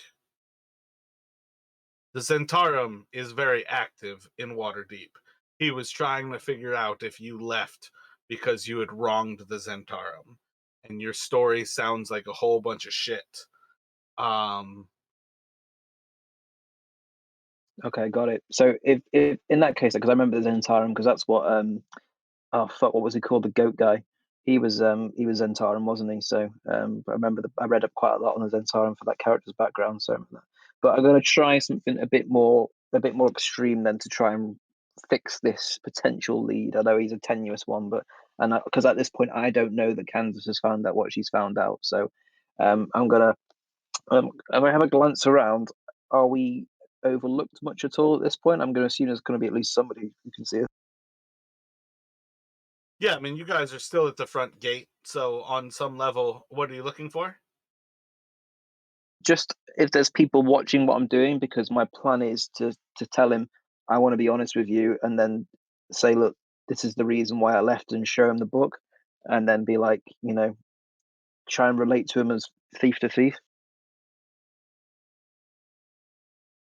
I mean, on some level, I feel like you would recognize that doing that, you're pulling the book out on some level in public, but it doesn't necessarily mean that people are interested in what you're doing. All right. What I'm going to say to him is, Hey, listen, I'm just going to be straight with you. You seem like we're similar people with similar experiences, so I don't know why, but I feel like I can trust you, so I'll just tell you. I was a child thief picked by an employer for what he intended to do, and trained in the way of claiming property that didn't belong to my employer. And the reason why I left was purely because he started asking me to do wet work, and it wasn't really my thing. And eventually, I was on a job, and I found a book, and it seemed like it was a path for me to go down that would mean I wouldn't need him anymore. And I just like pull my cloak to one side and show the book in like like a holster, like a sort of type sheath leather pouch thing to my side. And he's been studying it so far, and it's shown me how to do a few things. And I can create psychic daggers in my hands from reading it, if that makes any sense. I know it sounds a bit far fetched, but that's what I've learned from it so far. And the reason why I'm adventuring with these people is because I want to keep learning more, and I want to keep putting my skills to the test. So I'm sorry if I put you ill at ease, but that's the honest truth to it. And while I'm here, I'm picking up a strong vibe of something deeper going on.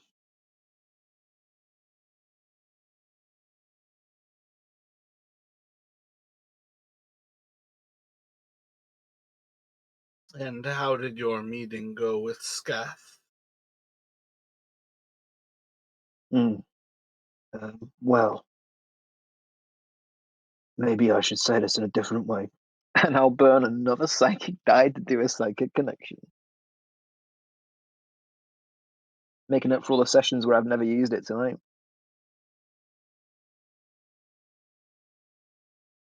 And I'll say out loud, Oh, yeah, really well, pleasant people. and then I'll say psychically, and we never met the town speaker, to be honest with you. It's me, by the way, faint. This is my real voice. Yeah, so we never actually met him. We met some person with some animals in a cage. It was quite foreboding, and a guy in armor. And they seemed to let on a bit about some kind of election that we came across in Goodmead, and they seemed to be interested in it, but as soon as I told them I wasn't that interested in being a town speaker there, they kind of drew our meeting to a close, and that was it. We were out.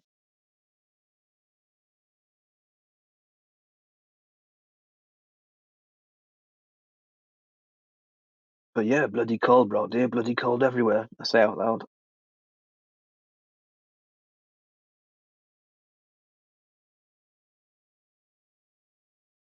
That's a most unfortunate turn of events. If Scath felt there was no use for your skills. And I say psychically, yeah, I thought we could be of some service. To be honest with you, we're happy to help. We're happy to get involved in things, and seems like they just weren't that way inclined. We could have been very helpful to them. Could have been very helpful to anyone in this town, but I suppose that's their decision. Maybe we should head on back to Goodmead and see how the election's going. Oh, and by the way, this is a psychic connection. Learn it from this book. You can chat to me in your mind if you want. Perhaps your time might be better spent elsewhere.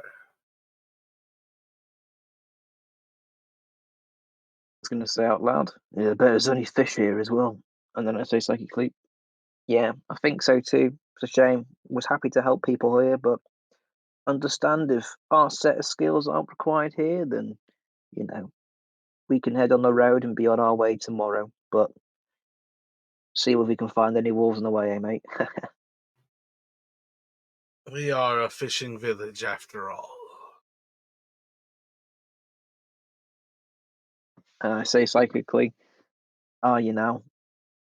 Do you think we both believe that?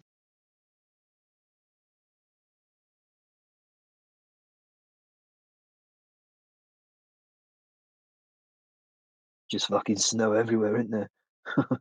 This is the 10 towns for you.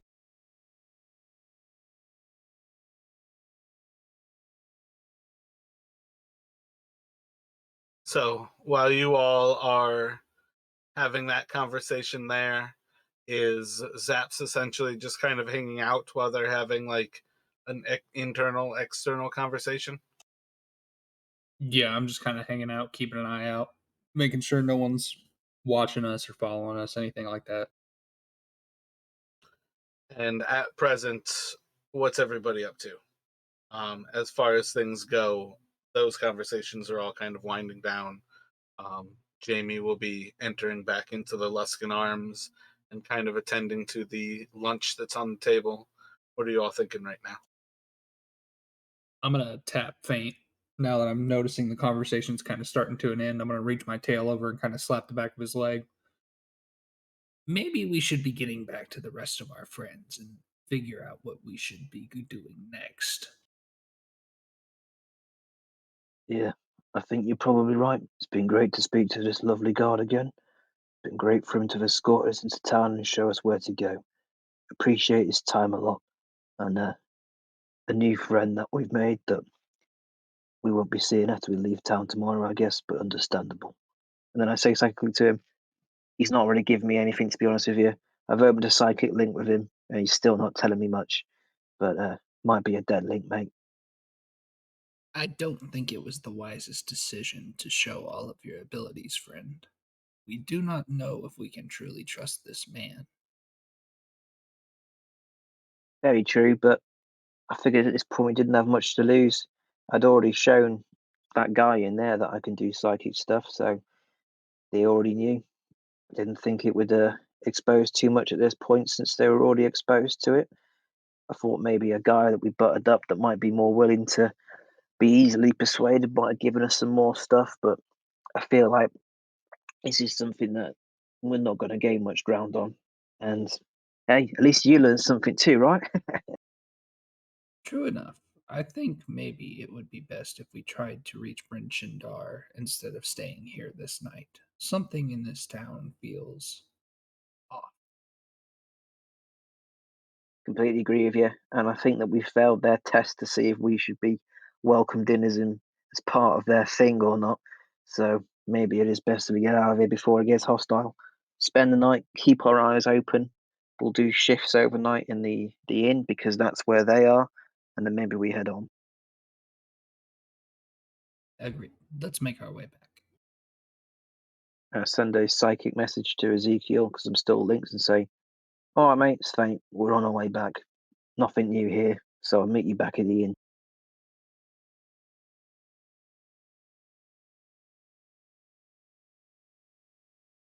Out of game, I would like to say touche to both Jamie and Josh for using cool ass character abilities to do stuff that we would have otherwise not been able to do. That was fucking cool. Yeah, well done, Jimmy. You did good there, mate. Thank you.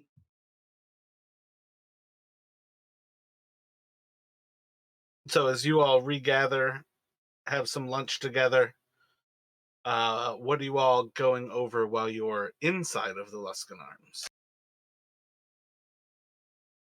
I guess to those two that I'm linked with, I'm going to psychically say, I think we're being watched, so we need to be careful here. One of us needs to figure out how to tell Kansas that because we can't leave her out. But I think tonight we should sleep with one eye open, so to say. Let's get the shifts going. Let's be ready and assume that everything we're saying is being listened to because some corruption runs deep here and they're definitely linked to Goodmead somehow. And I'm going to say out loud, "Hey, Kansas, how was your trip? Was it, educational?" Oh yeah, I learned lots of things. "All right, say no more." And then I'll burn another psychic die to open a fresh link with Kansas. And I need to roll for it because I'm opening a new thing. So one sec. How Wait, many can you how burn many of these? total? I can do 5 psychic things, and every time I do it, it's up to So 2 you're all people I can tapped see. out now? Nope, I've got 1 left because the You've first time I opened used with it, Nerth, with the guy at the Yep. guards. Ezekiel was free, and then with Zaps and with Kansas. That should be 5 Yep. total. but the first time I do it, it's free. But that's only with Ezekiel. Nope. So the first time I did it, it was up to 2 people I can see, which was Zaps and Ezekiel. You straight Then up said it's only one person. Nope. As an action, choose up to 2 creatures you can see, and then roll 1 psychic energy die. But the first time you do this each day, it's free. Dear Lord, that's not what you said when you rechecked in. So Sorry, was okay. I thought it was, but apologies if I said something different. But I'm pretty sure it was that. Did Ezekiel and Zaps not understand when he was like checking back with it that it was one person at a time? I can talk to 1 person at a time, but I can start a link with up to 2 people per die. Okay. Yeah, that's what I picked up. I picked up that he linked with both of us for one use, but that we could only talk directly to him, not to each other. Gotcha. So it doesn't matter because we'll get a long rest in a minute, hopefully anyway. But and I can't use my psionic dice for anything. I mean, I've gone several sessions in a row without using a single one. But yeah, it's I've still got 1 blank spare after connecting with Jamie. She's my 3rd out of 4 usage, not including the 5th free usage. Yeah, and I think once Faint hears that it's the Zhentarum, I don't think you should be ignoring Zap's idea that you guys need to get the fuck out of here. I think Zaps is the intelligent one to say, like, we shouldn't be here right now. So out of game, are these the same things that you use for those psychic blades, or is it a whole different thing? Kind of. So basically, I can use these die to re-roll ability checks that I fail. So if, for example, it's like, oh, you're going to open a lock, but and it's only things I'm proficient in as well. So if it's like I fail opening a lock, I can re-roll the die and add it. So I roll a 1d6 and I add it to my previous roll. And if I still fail, it doesn't expend the die. And then at a much higher level, like I think it's like 12 or 13 or something, I unlock the ability to also use these die to add it to my attack rolls so I can hit more often. But let's face it, we're not going to make it to level 12 or 13. But sorry, But yeah, so basically, they're not really that useful at the moment, other than for me to use to open these psychic channels with. Oh, okay. So yeah, I was just concerned that you were making it so you couldn't throw any psychic blades today or something. Because I Yeah, like psychic blades. oh, thank you. They're the coolest thing about this character by a long way. But yeah, they no, I don't have to expend die to throw psychic blades. That just becomes my attack. All right, cool. In Okay, that case, so then, I will go let on. you know that I have learned that something Zhentarum, and these people are messing with the local elections in Goodmead, and they're not nice people. These people.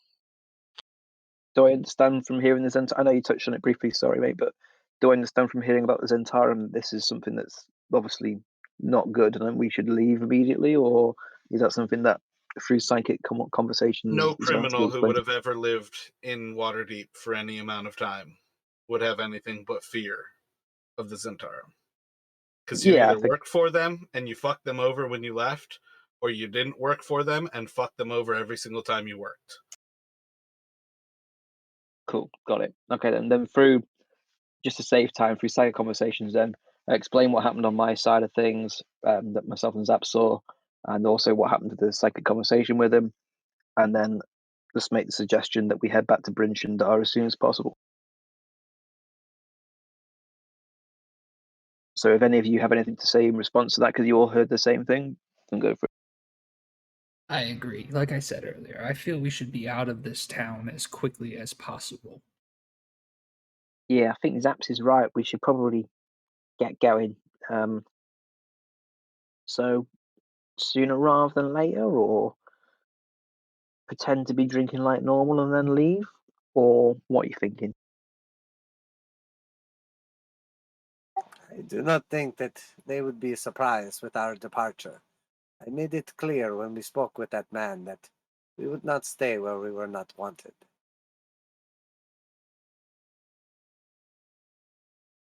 All right, then let's get back. It's only about, what was it, 2 to 3 hours, so let's get going, I reckon, as soon as we can, and head back to a bit of safety, because, yeah, we are not welcome here.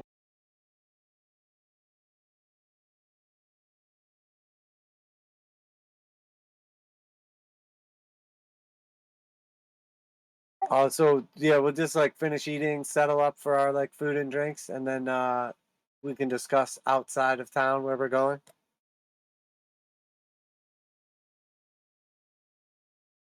Yeah, so you'd probably have like 5 silver for the food and drinks.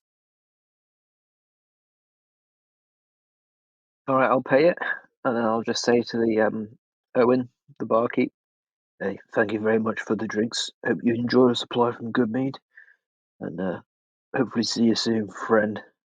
And then I'll turn my back and just start walking out. I marked off a gold for mine for a tip and everything. So All right, okay, I'll leave it to you then. Thank you, very generous.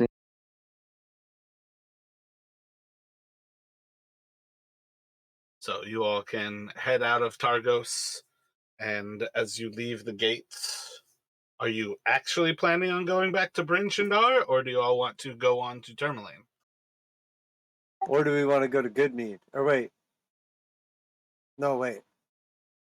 Where was the Well, election? That was Bryn Shindar. Good. yeah, that was Goodmead.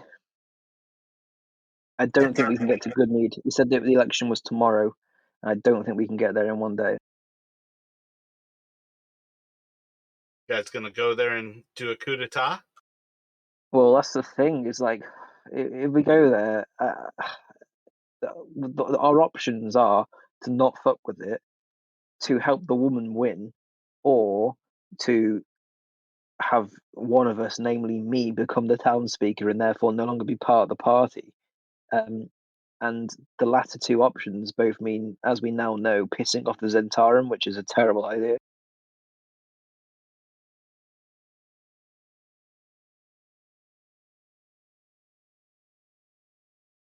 So, outside of the game, real quick, somebody want to explain to me what the fuck the Zhentarum are? Because I missed that part. They are effectively a thieves guild that operates throughout the world. Their entire business is going places, gaining power, and siphoning money out of there. They're not exactly evil. They're not like a evil cult, but they're definitely not on the lawful side. And they said they're man. And there was a man and a woman, right? The man was the dwarf? Indeed. I'm assuming. I don't think he was a dwarf, but the man was the man. Oh, sorry, I thought it was a dwarf for some reason. So I play predominantly human worlds. Almost every single character that you are going to meet going to be a human. I think there was a dwarf in there somewhere. Yeah, I definitely thought it was a human woman and a male dwarf, but it doesn't really matter anyway, but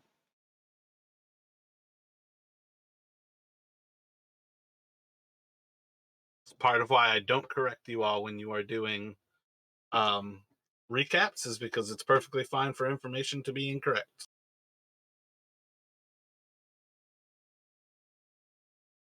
yeah, I'm kind of with Faint on this. I don't think we're at the point where we can really stand to fuck with them. So we might have to let it go for now and then try to handle it later on. I mean, do we care who's running Good Mead? We might not now, but later on it could pose an issue.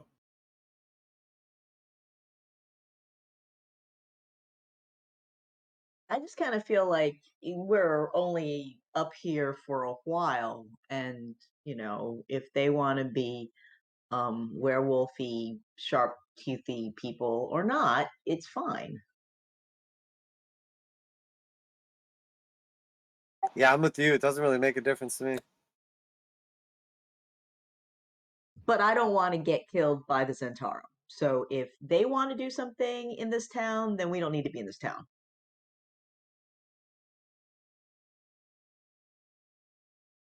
So leave the election alone and keep moving? Yeah, I think so. I think that even though we didn't get involved in it before, it's not so much a missed opportunity. I think it's as good that we didn't get involved and therefore incur the wrath of the Zhentarum without even realizing we were about to do that. Yeah, I say leave it and move on. Yeah, so Tourmaline is it next, sorry? Sounds like a plan to me.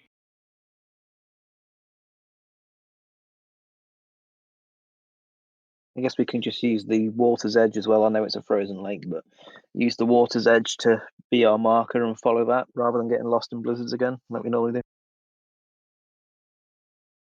only it were that simple. If you guys are ready, a bunch of survival checks from Zaps and Kansas.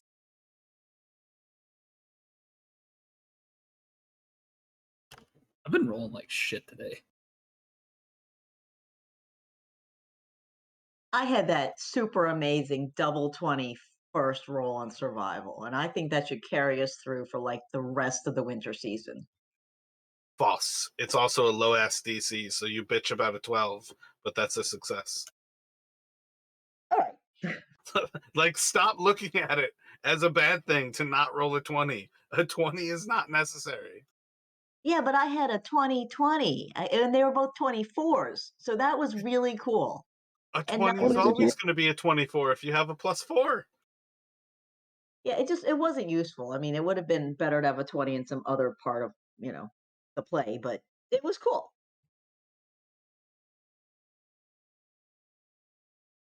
You literally need to roll a 6 to accomplish what you were trying to do. Don't get down on yourself because you're not rolling 20s. So you all can push off into the wilderness, heading to the north of Targos on your way to Timberland. Things are going to be pretty simple. You are walking into the winds coming around Kelvin's cairn that are making things more and more difficult.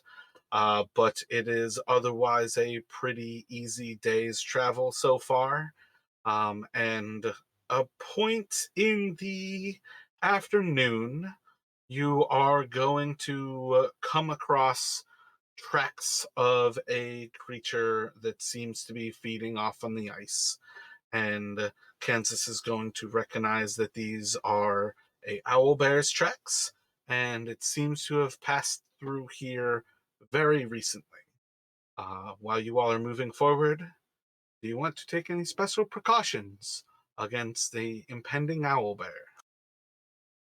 This sounds like a good time to do something.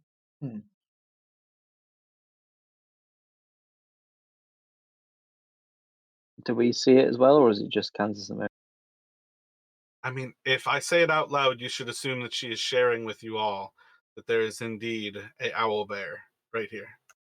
There's Okay, an then I owl say bear right here.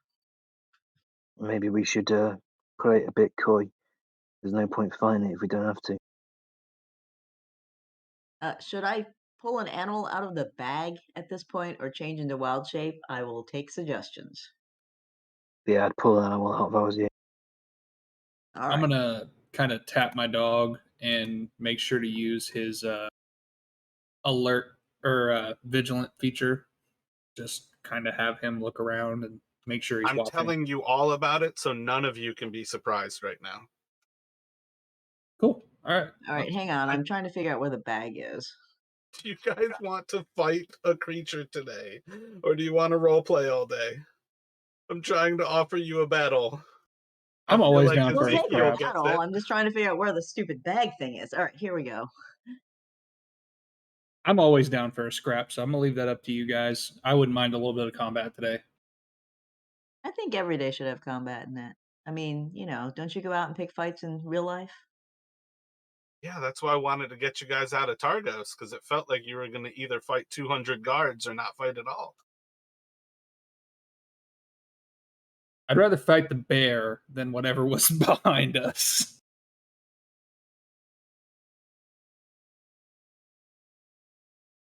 Well, Targos was a disappointment.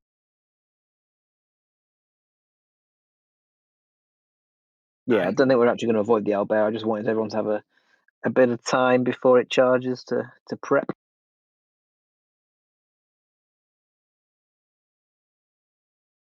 Yeah, I'm gonna ready a grease spell, burn one of my first level slots, and just kind of wait for it. You've got 6 seconds to cast that. Once you ready a spell, it's cast. All right. We've got a giant elk on our team. All right, can I take that back then? 100%. Readying a spell is like use a cantrip, or you need to be ready to cast it. I'm going to tell the giant elk to attack anything I attack, and I'm going to turn into a wolf because that seems like a good idea. Do you tell the elk to do stuff before you turn into a wolf? Yeah, before I turn into a wolf, because, otherwise, I can't talk to it because I don't have the psychic dice thing. It'd be handy if I did.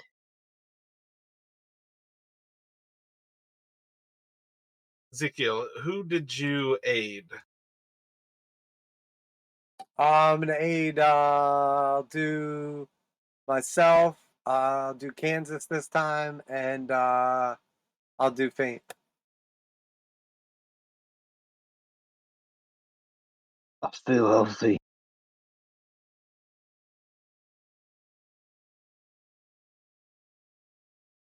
I'm gonna grab my hammer and unsling the shield off my back and just kind of get ready.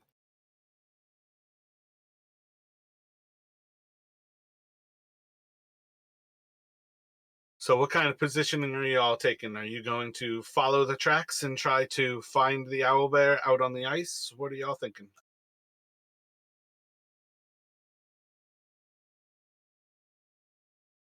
Yeah, I'll take point. I was going to say my usual thing is to keep a little bit of distance, but I want to make sure that I'm not letting Ezekiel be on his own.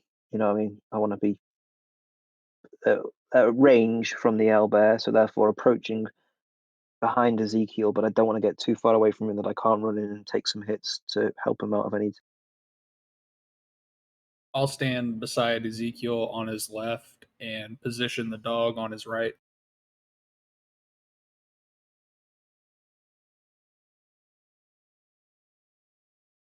There's a really giant elk. Should it be following somewhere or should it be up with everybody else?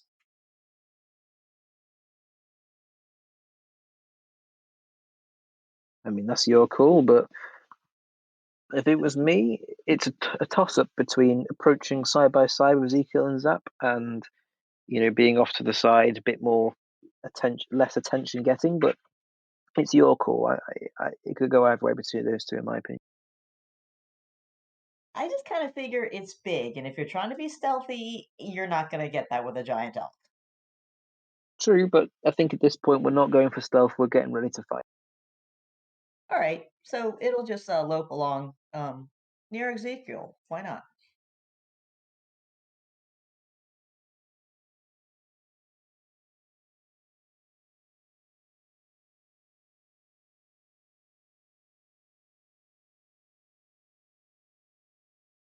So are you all prepared? Sure.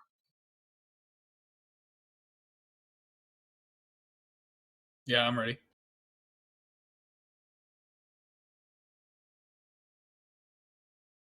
Y'all can select your tokens and roll for initiative.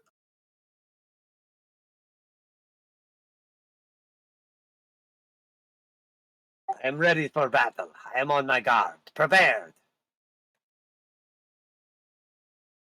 America! I will go last. I'm so ready. I'm going to let you all go first. He's going to be able to react better. I am brimming with power and excitement, so I will let you all warm him up for me first. Finally got a decent initiative. Holy crap. Well done, mate.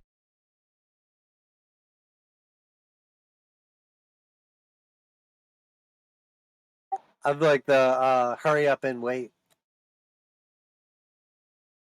So it's going to start out with Zaps. What are you doing? Do we actually see the creature yet? Guys are following it. It's up to the northwest of you. I'm going to kind of bump Ezekiel with my shoulder and head in the direction of the tracks. So you can move to the northwest.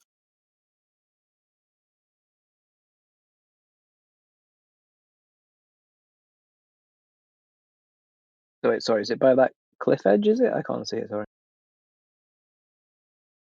Effectively, yes, it is up near the water. That's where the tracks are leading.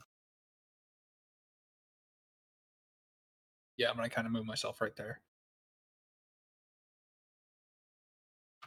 Any action plans?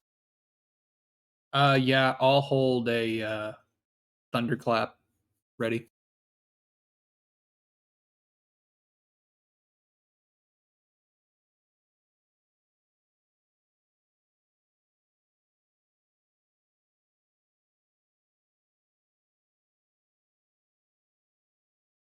And then have the dog kind of get up beside me. And that's going to be it for me.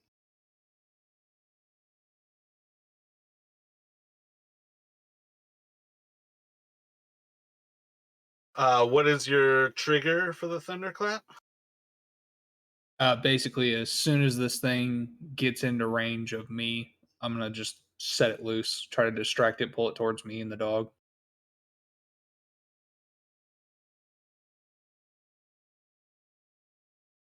Yeah, I mean, with Warcaster, you don't even need to prepare that, so. It's going to go to Faint. What are you doing? All right.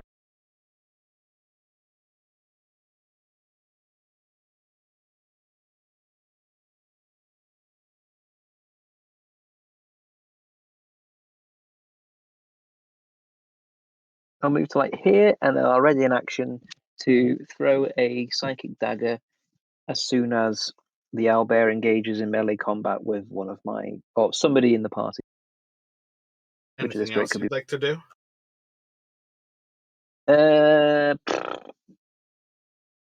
It's like super roguish. I Type know of you're thing a thinking rogue would hide, do. and I've got some movement left, so I'm just thinking, yeah, go on then. I'll hide, and then I'll move. I'll duke right. You don't have to move if something doesn't see you hiding.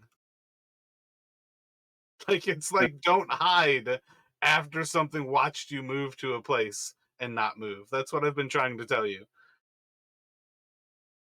But roll a stealth check for yourself.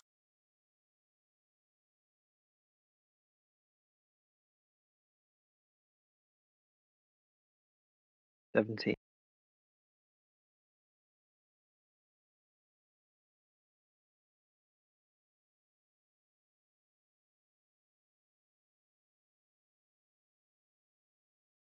Candace, what would you like to do? Okay, so now we see it. I mean, I see something physically. Yep, it's just wandering around there on the coast.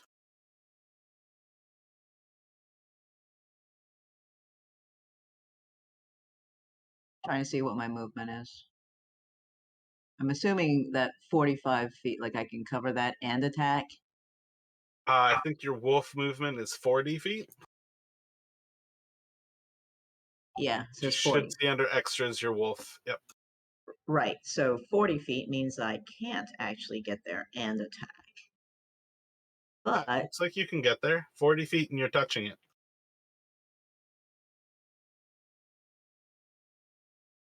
and then under elk, oh, elk can go 60 feet though, and it charges. All right, so that's cool. So the idea is if I look like I'm attacking the owlbear, then the elk knows that it's supposed to attack the owlbear.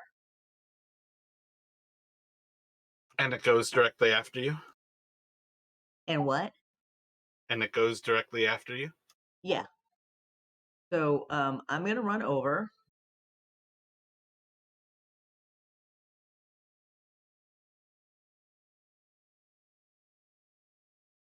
So I run over as a wolf and I hit the thing.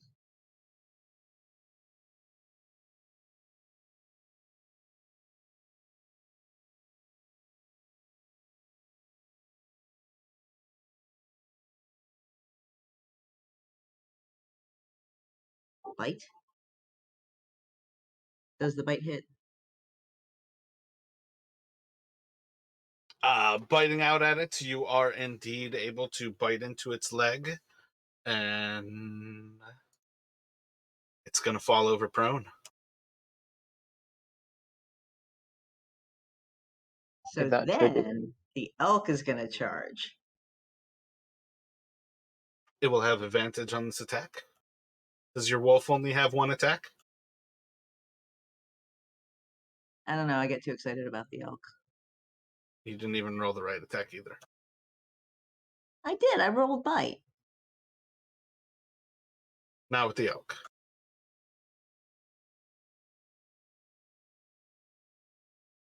Wait, whoa, strength save? Where the hell did that come from? So I said you did not click the right thing with the elk. Does your wolf only have one attack? It looks like the wolf only has one attack. Bite. Gotcha. It's got pack tactics, but nobody else is up there yet. Yeah, I don't Yep, see you anything. attacked it solo. I don't see So anything that says 2 attacks, just 1. on the elk, you should have, I think, like a horns attack.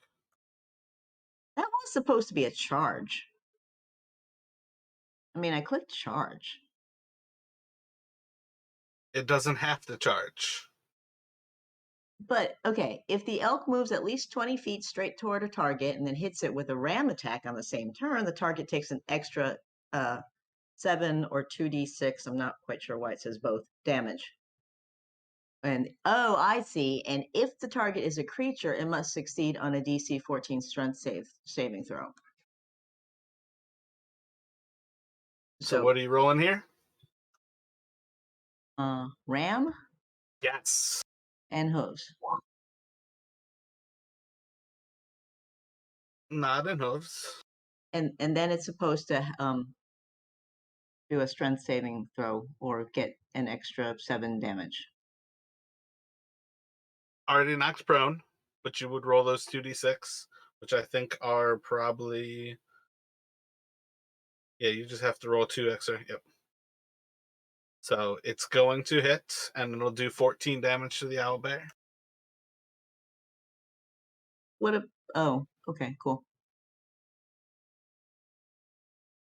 Now, the alternative is now that you've closed all that distance, if the owlbear is still prone next turn, you can use your hooves instead of trying to run away and attack again.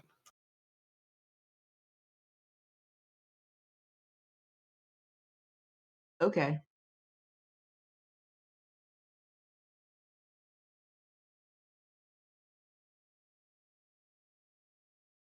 All right, so that's it for me.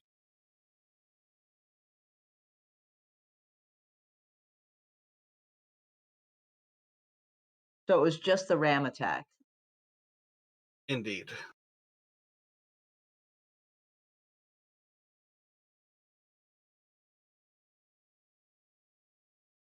What's the little icon on Kansas supposed to mean?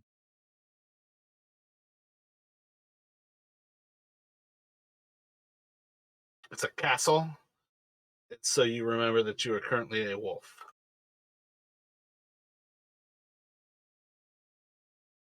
Okay.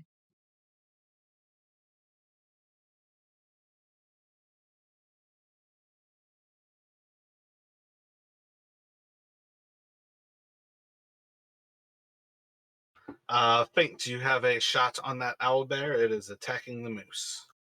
I do, and I think it's a disadvantage, or is it no longer prone? That one is not prone. Okay, then I'll just roll a straight attack. It's with advantage. You are hidden. Amazing. So that's 24 to hit for 6 psychic and 10 sneak.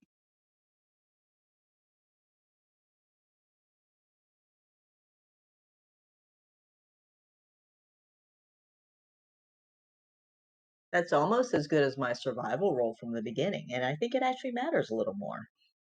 Oh, yeah, but I got a +6, so I'm cheating. You got 2 natural 20s, that's a 1 in 400 chance. Yeah, totally wasted too. Wait, now there are 2 owlbears? Surprise, motherfucker. I was waiting on her to notice that.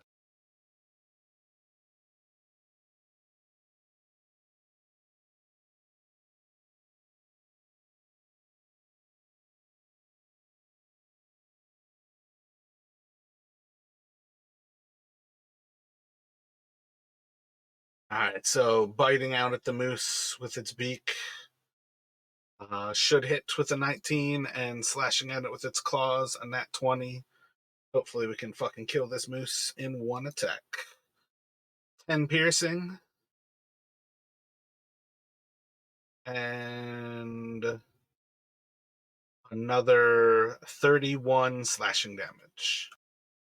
Okay, yeah, that does drop the moose. It has 42, so wait. 31 plus 10, 41. No, it's got 1 hit point left.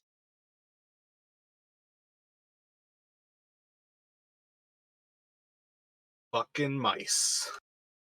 It's And like it's going to go to dripping Ezekiel. blood all over the place. Fountain blood.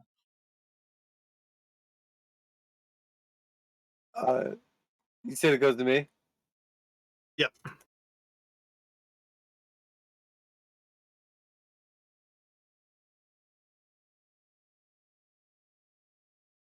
Okay, I will advance up here a little closer.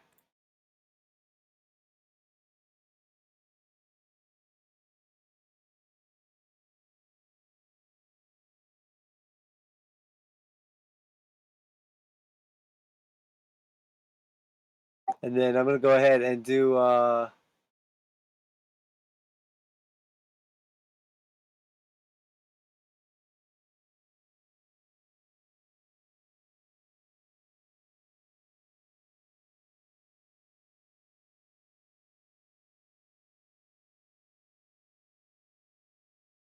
I'm going to go ahead and do, let's see. And so the moose is bloody right now, but everybody else looks pretty good. The moose is severely bloodied right now. The moose has 1 hit point. Okay. Is cooked. I can tell that though by just looking at it. You can tell that it is severely bloodied. There is blood fountaining out of the moose. It is about to be moose jerky. Which looks exactly like severely bloodied. He made a moose steak. Okay, I'm actually going to go ahead and do. My bad, you threw me off with that moose getting fucked up like that. I'm gonna go ahead and do. I'll like raise my spear up in the air, and I will just yell out, "We are the bane of your existence!" And I'm gonna cast Bane on the two creatures.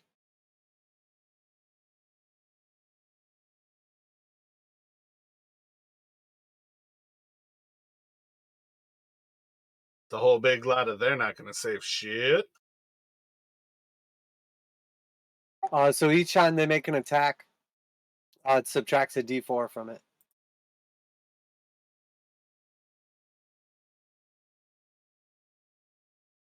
Or a saving throw, actually. And then, oh, do I heal the moose? No, I don't think I can. Yeah, okay, so that's it for me. Yeah, but okay, so if you don't heal the moose goes away, and I can't replace it because I'm a wolf and can't pull anything out. He still can't heal the moose. Yeah, I know. I can only do one spell, and the fact that I know it was a crit, but the fact that it did 24 damage, I don't want it to, or 31 damage, I don't want it to just like slay you because you're its only target, and I can't get any closer, so I'd rather have them less likely to just kill you flat right. Okay. I think you should risk it.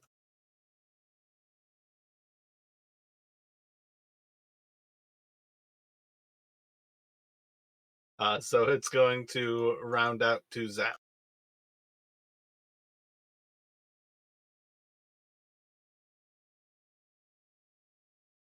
All right, I'm gonna move right here. Have the dog.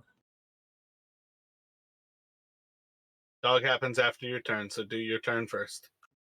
Okay. I'm gonna whip out my crossbow off my back and take a shot at the more injured of the owlbears. Which one's more injured? Sorry, I don't know. I'm gonna take a shot on the one that the wolf and the elk have attacked. So the northern one? Yep.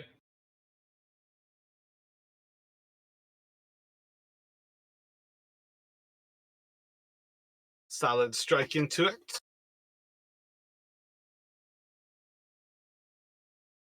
And then for my bonus action, I'm just gonna command the dog to kind of come up here between me and Ezekiel, and that's gonna be my turn. And we'll go on to Faint.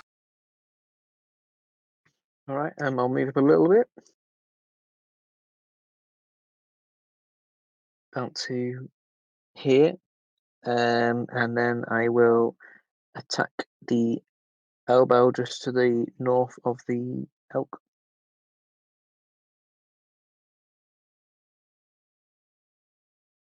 Didn't mean to post it, but a natural 20 crit for 26. So a total of 9 psychic damage plus 10 sneak attack for 19 total. Yeah, boy. Owlbear's looking bloodied. All right, and then I'll bonus action hide and then move a bit further around. And in my turn, I'll roll stealth as well.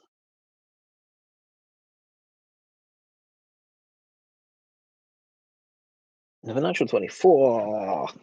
I'm not saying anything because I don't want to curse myself.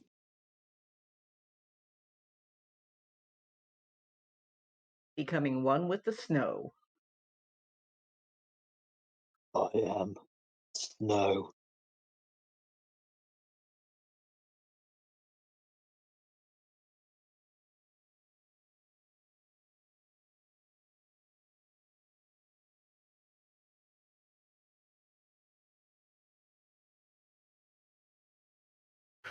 Moving out, the owlbear is going to charge and attack at Ezekiel. I'm gonna use the dog's reaction deflect attack to make it roll with disadvantage. So beak and then a claw. 16 hits you, Ezekiel. You got your shield out? Oh yeah, shit, Bane. So Yeah, that's shield out. 15. That's definitely a miss. And then 18, 16. So yeah, same question. 16. No, I'm at 18.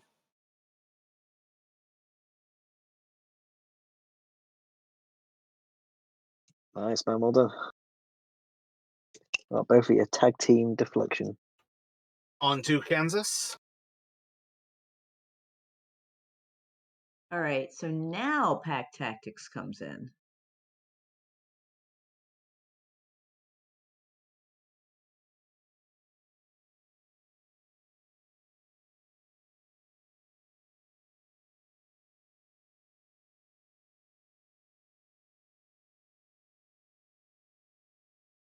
So that was a bite at the one that is prone. There's not one that is prone. Would you like to attack the one that's visibly bloodied? Yes, I'd like to attack the one that's visibly bloody. I Excellent. assume that's the one that's below me, right? It is indeed. It does not fall over this time.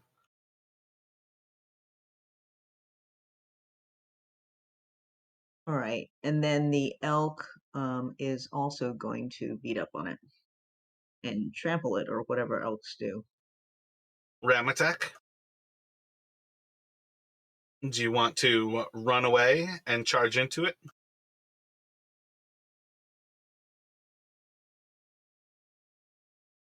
Sure, I guess that's possible. It looks like it's about the same damage, though. Wait, 2d. Oh, you No. definitely don't want to run away because it has 1 hit point. So No, hooves. Hooves is fine. I was sitting here screaming in my head, "Don't run! Don't run! Don't run! Don't run!" Hooves is fine. We'll just do that. If you can't hooves it, it's not prone. Oh, That's what I was saying last time. If something were still prone, you could hooves. But right now, it's just a ram attack. okay. It's going to miss with that one. I feel like it's tall enough that it could like use hoof attack on most things. It is the same size as an owlbear.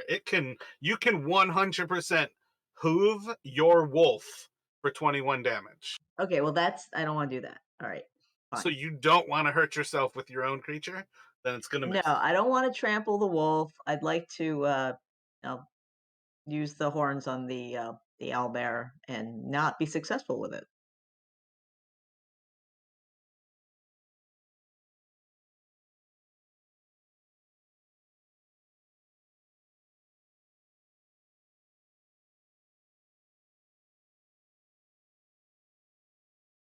Owlbear is going to bite out at Kansas and then claw at Kansas. Wolf's AC is 13, I think, so a 12 is going to miss. 11's going to miss. Yeah, 13. And it's going to go to Ezekiel. Fuck your Bane, by the way.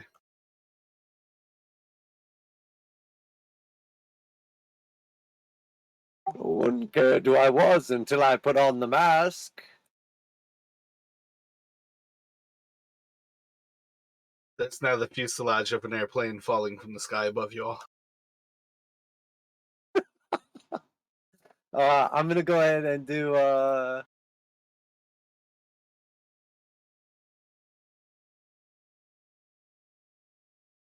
I'm going to, let's see. Is the one touching me the one that's severely bloodied?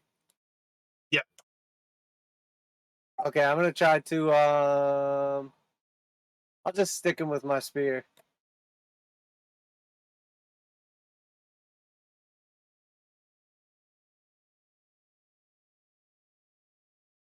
Skin stuck in a tuft of its hair.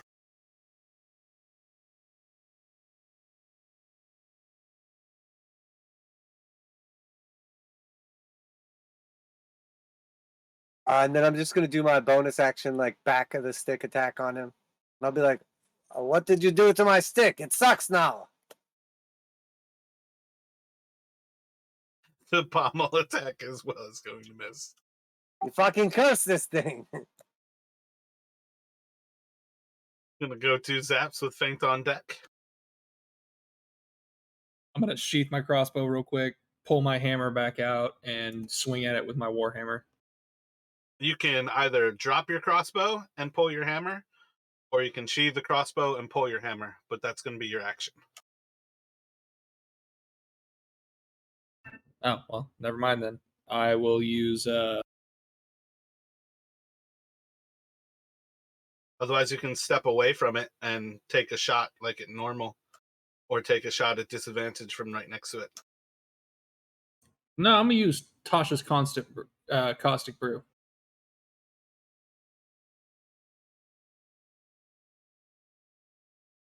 It's going to save. All right, Cantrip, that's a save or suck. that's a first level spell. All right, so it's taking 2 damage.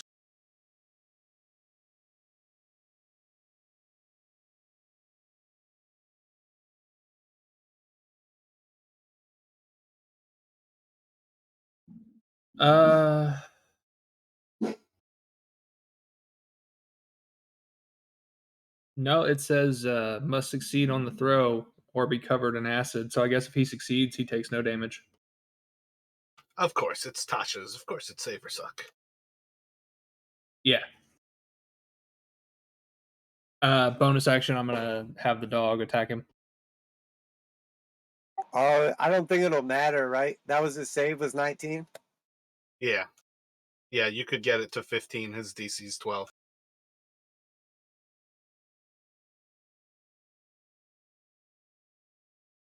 I'm gonna assume a 6 misses. Big ol' miss, and it'll go 2 faint.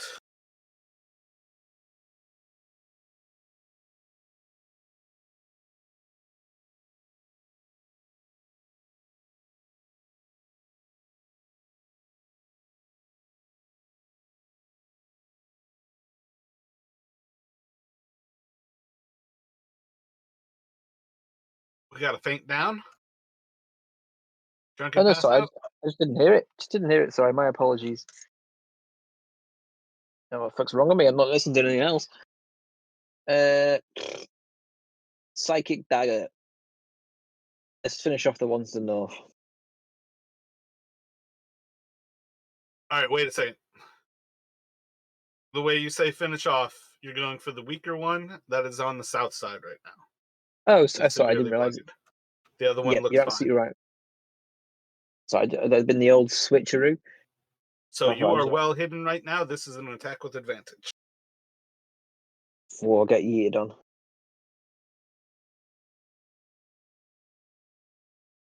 A shimmering blue light appears through the blizzard. Its color collects as it passes through descending flakes. A shout comes in an elvish tongue. A dagger flies towards a weakened owlbear. Double that one. Close. You tried, but that second half of it has enough to get a hit. Hey. 12 is exactly what it would have had. One more hit point then if the Tasha's Hideous Caustic Brew did half, but it's still alive. Shit on it. Same thing again, but my next dagger.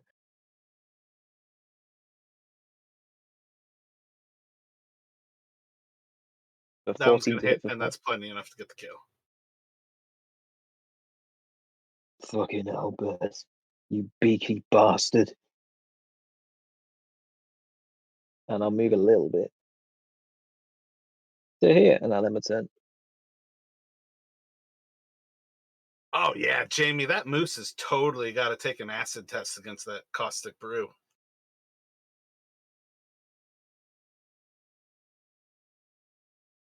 Huh? 30-foot line to my left. I don't think the moose is in line.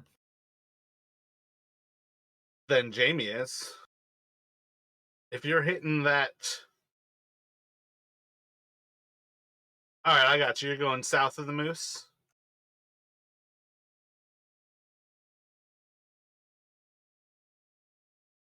That one's dead. Going to Kansas. Oh, okay. So I didn't have to do whatever. All right. So I will turn around and I will bite the other owlbear.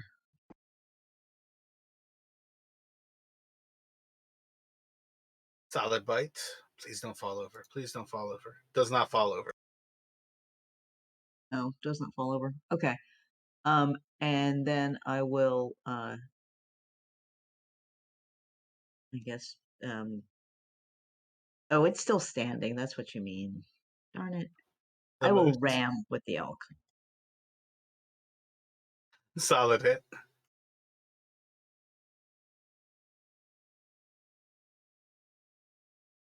Every then single time an owl bear falls to a wolf biting it, it feels really, really bad.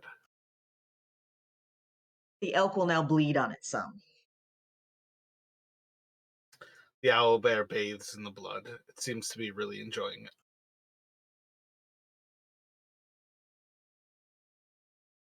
And that's it.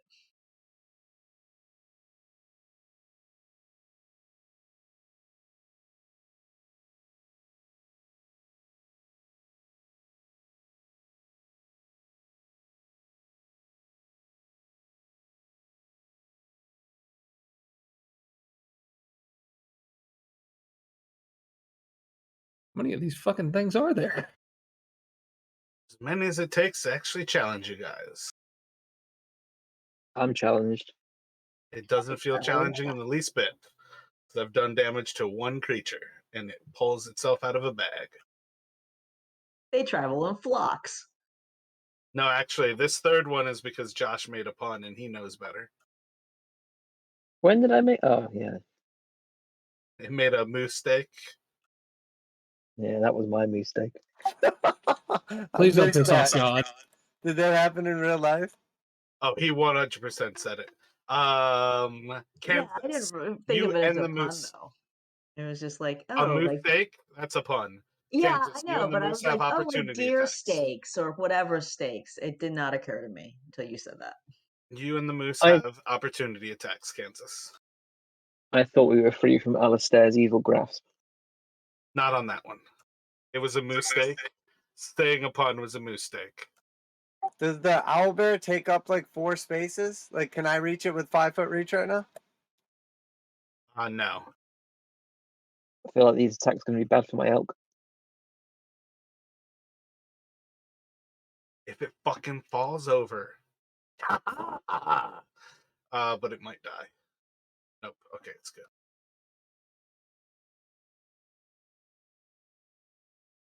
I love how they're going for me as well. Repercussions for my pun. Well, the other one had to just charge into everybody. That one actually rolled for you. So a beak and then a claw slashes into Feint. Justin, you want to do your Bane? I feel like a 13. What is it? That's his DC is 14, so that one misses. So the 11 is a 9. That's a 16. So that will hit. And we're going to do 14 slashing damage to Feint. And it's Yeah, going to 16 Ezekiel. meets. My AC is 16. Yeah, it had an 18 minus 2, which is your AC. Yeah, I'm just saying because he said 14 is my AC, and I was like, nope, it's 16 now. You increased your AC? Yep, when I bought the leather armor, it was 15 before, and now it's 16.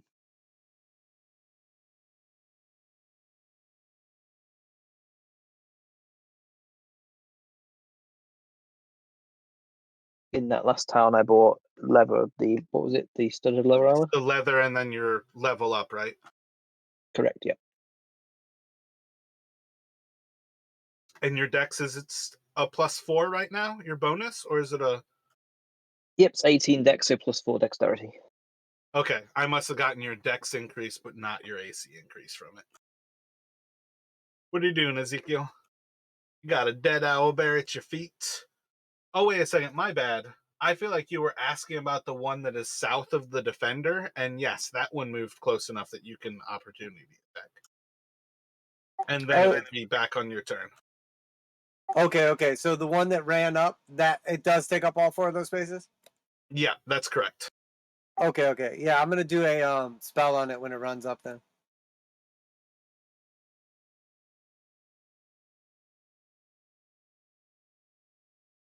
Thunder Wave, so I can call in 6 more owlbears.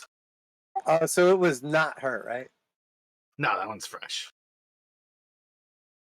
Okay, so I'm just gonna do Toll the Dead at it when it runs up. Oh, you have little faith. Owlbears have a +19 wisdom. That's way higher than your DC. Takes nothing.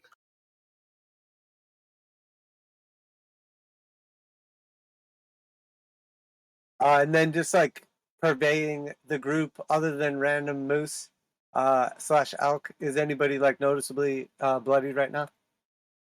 Nope. What is it? It faints one over bloodied. Okay, I'm just going to stab the owl bear with my spear now. The one that's like directly just moved up on me.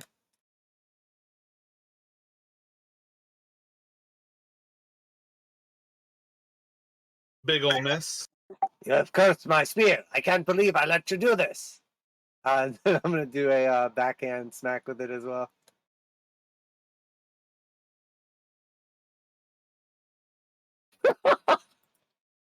God, Nailing it. it's so awesome.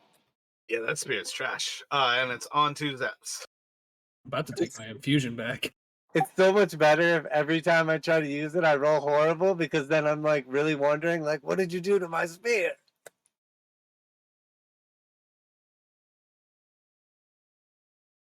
He's the big bad secretly. He's Lucian.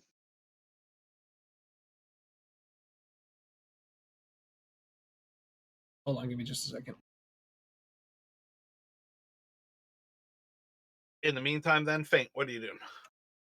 I got it. I'm ready.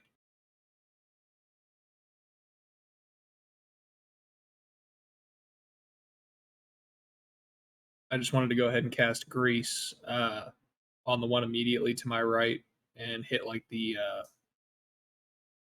4 squares that it's in.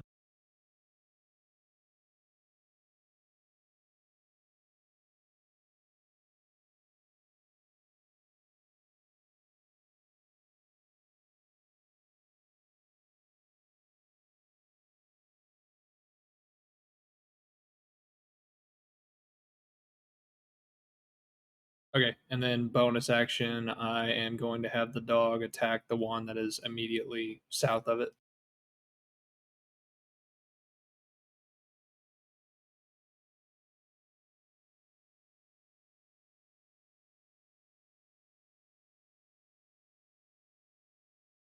Solid strike.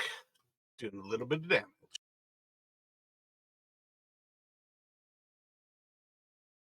I should go on to Faint. What would you like to do, Faint? Well, before I forget, I'm going to bonus action disengage and get the fuck out of here.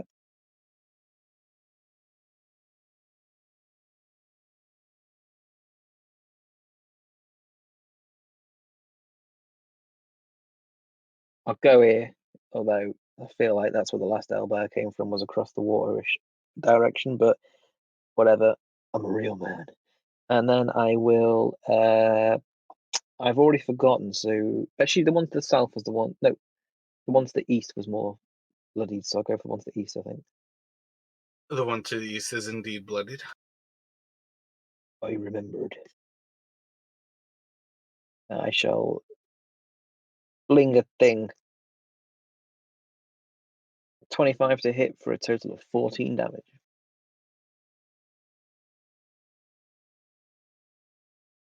And that will end my turn. And I will go to Kansas. Okay, I will move. So this one that I'm just above right now, is it looking injured? Looking pretty severely bloodied. Oh, good. Kind of like your moose. Yeah, I think the moose is past all that. It's well past slightly damaged or anything.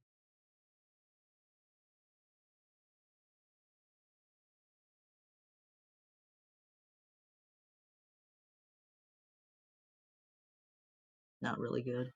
Big ol' miss. Okay, so now the elk is going to come in. And it will run over there. So that should, is that 20 feet? Hold on.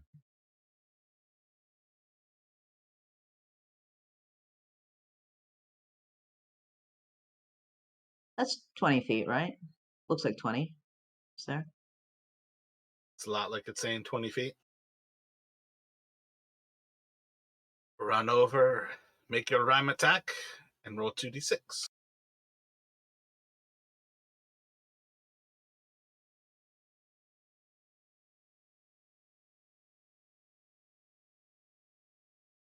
And it will make a moo noise or whatever moose do. I don't really know.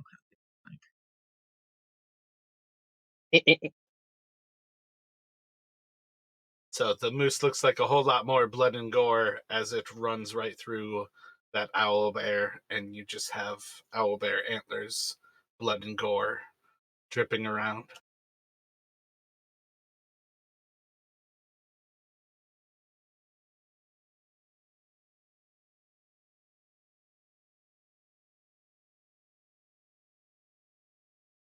And this owl bear is going to run away. So I think Ezekiel would get an opportunity attack.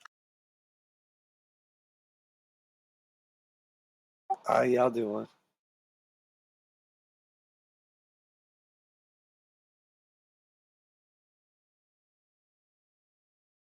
I would just like hold his spear up, smack it against the shield, and say, "Where do you think you're going?"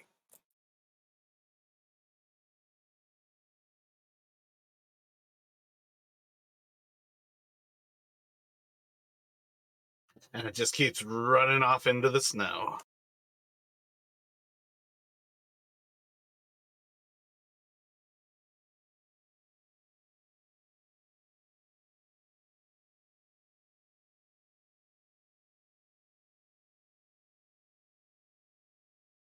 If we're done fighting, I'd like to run around, start grabbing feathers, claws, antlers, all that good stuff, whatever I can get off of them.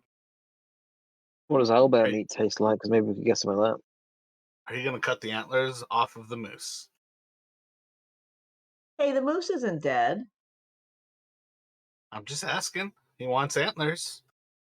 I thought you said the owlbears had antlers. My bad. No, just whatever I can get off the owlbears.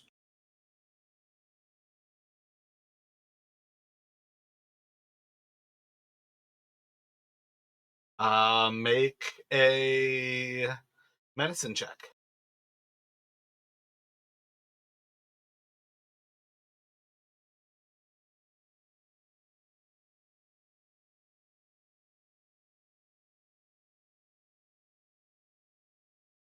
You like take the face off of one, recognizing that to take the beak, you're gonna have to take the whole skull. But you got a lot of feathers on that face part.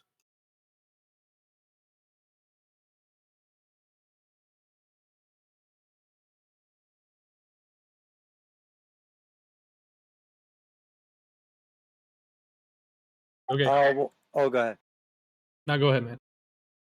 Oh, I was just gonna say, like, whenever I have an opportunity, Ezekiel will like drop down on one knee.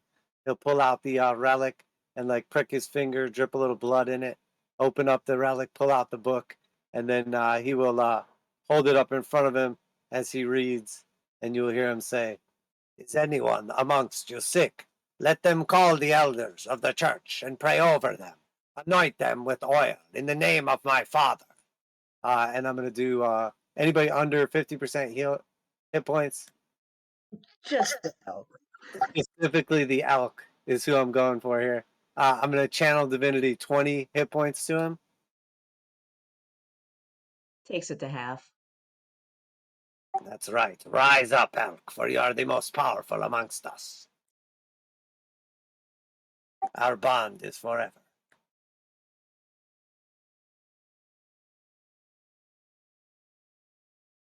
I don't know that anybody else got hit besides the elk. Oh, I don't did. think Okay, so just faint. Yeah, boy. But I'm fine. I'm 22 points out of 37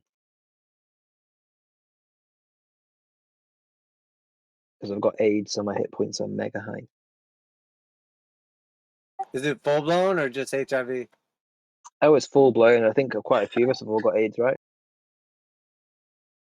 You gave AIDS to 3 people? Damn. Oh, way more than that. Just this game 3, yeah. Luckily though, it wears off after a sleep. Yeah, pretty much everyone I've come in contact with has gotten AIDS at least once from me.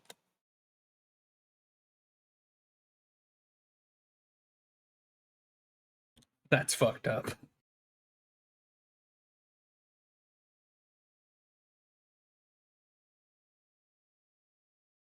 So yeah, I will do. I'll walk over to Faint, and I'll reach out and say, "You look weak, my friend." And I'll cast inflict wound, or no, cure wounds is the one I want. Cure wounds.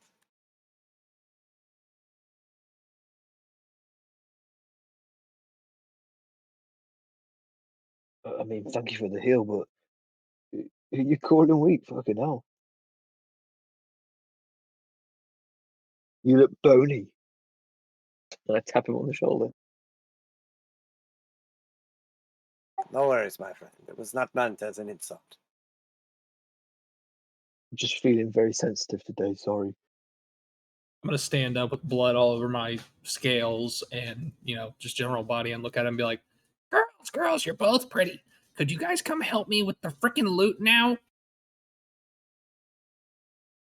I mean, I don't think the owlbears carry gems and gold, but we could use some of the meat, I suppose. People seem to really like wolf jerky, so I imagine they like owlbear meat as well. Well, my thing is, how often do you actually see owlbears? The claws could be worth something, the beaks, you never know. People are into weird shit. Pull my hood down and just start trying to help carve a bit, and I'm like, well, to be honest with you, we've fought quite a few of them so far, so they seem pretty fucking common at this point.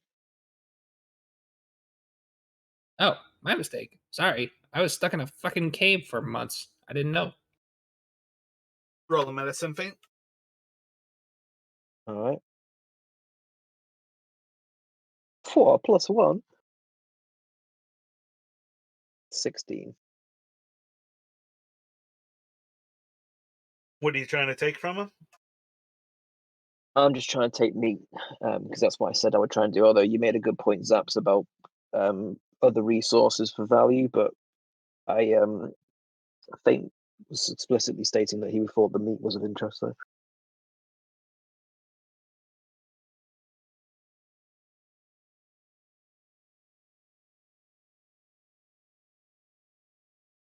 You can gather 180 pounds in good meat.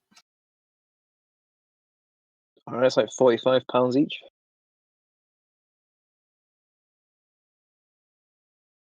Yeah, take some guts for the road.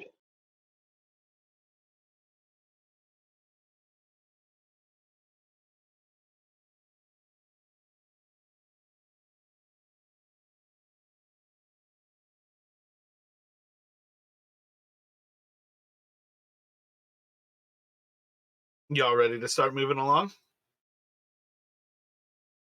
Yeah, just doing a custom item for this owlbear meat. Sorry.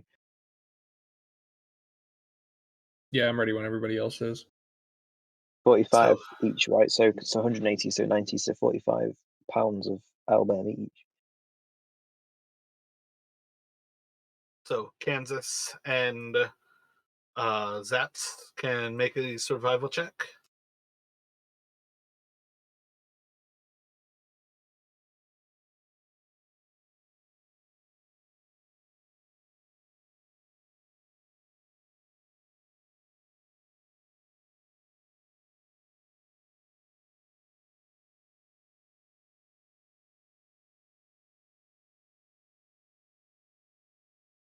As you all walk along the coast of Mer Dualden, you will eventually start to see signs of a larger town up ahead of you. It's definitely not one of the largest that you've seen, but you can see that it certainly has some semblance of wealth that starts to compare with those. And you'll come up on it from the south, seeing a lot of its actual docks. As far as things go, when you kind of go inside of town, it's pretty sparse with people outside. This is one of the only times you will see docks that are still actually in water. and that is a big thing that jumps out about Tourmaline, is that their part of the lake hasn't fully frozen over, that the docks are frozen in. But you can head on in through town, and I think at this part of the day, you all are probably coming in still a little bit before when um, the aurora is going to give way, but you probably will see some of the fisher folk actually coming in off of the water itself. Um, and they have these are like the first like boats that you all will see that are actually like sailing ships. They're not quite like large ships like the Luskin kind of had like frozen in, but these are almost kind of like Viking style, like long ships, where they're very big ships that can fit like 20 to 30 people with a single large mast. And you'll see a large crowd of people who are going there to the Blue Clam, which ends up being a tavern. And depending on what you all would like to do inside of this town, that's where you would see evidence of people kind of going about.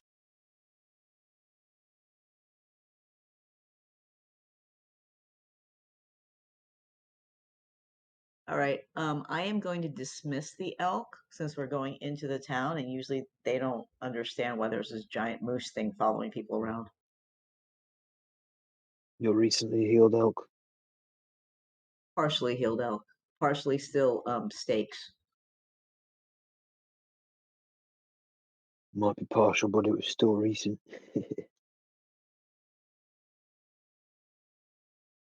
I'm sorry things- that she does not respect you, my elk friend. Perhaps one day we will ride again. But until that day, goodbye. I wonder if each time you pull it out, it's the same consciousness but in a different form, or maybe like each time you pull out an elk, it's the same elk, or the same time each time you pull out a rat, it's the same rat, or if every time you pull out an animal, it's a completely brand new entity. No idea.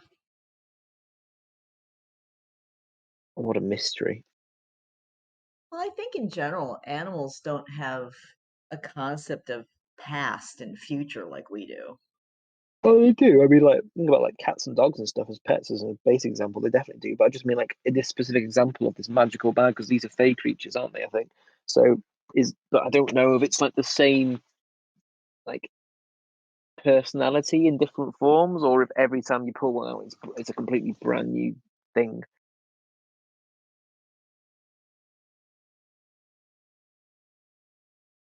To the same elk spirit, I see the way he looks at me, and I am confident that we are bonded in this life and the next. Or then maybe it's time you took the bag of holding, or whatever it's called, bag of bits, animal bits. I learned when I was very young to not stick my hand in unknown holes. I'm yet to learn that lesson. We can tell. It's called a gray bag of tricks. Probably shouldn't be sticking your hands into it. Exactly. I got into some trouble when I was just a teenager with a gray bag of tricks. An old woman. So I put my hand in worse. They called But her I mean, Silver Fox. this place looks a lot more friendly than the last place we went to anyway, Targos. I wonder if this place has got a cult or inbreds or a secret society running this. Yes, it is strange to find a thieves' guild this far away. Yeah, you gotta wonder who they're thieving from. At least this place doesn't have a giant wall around it. It I is never really strange. thought I never really thought of them as a thieves guild. I just always thought of them as people to avoid, kind of like they had a hold on the town that was more than any small guild could ever hope for. just seems strange for them to come to a place like this where it is clearly dying and to accumulate wealth somewhere where, from what we understand, no one can leave. So, where does the wealth go, or what is the point of the power if eventually it will dwindle away and fall to nothing? Completely agree. What we've seen here so far, the only thing of any value here is fish. And I Hun- doubt Hundreds of DMs on Reddit ask the exact same question. Oh, really? I just was thinking, like, there's got to be some ulterior motive or something. Everybody's like, why the fuck did they put the Zhentarum up here? And I think the Zhentarum are fucking awesome up here. Because they don't really care. There's somebody that they can send up here. Somebody's going to jump at that promotion, even if it is a shithole of a promotion. Well, it's like a magic place, right? So the money's like laundered from some other side of the, like, I don't know, Waterdeep, and the money's laundered through some space-time rift or something.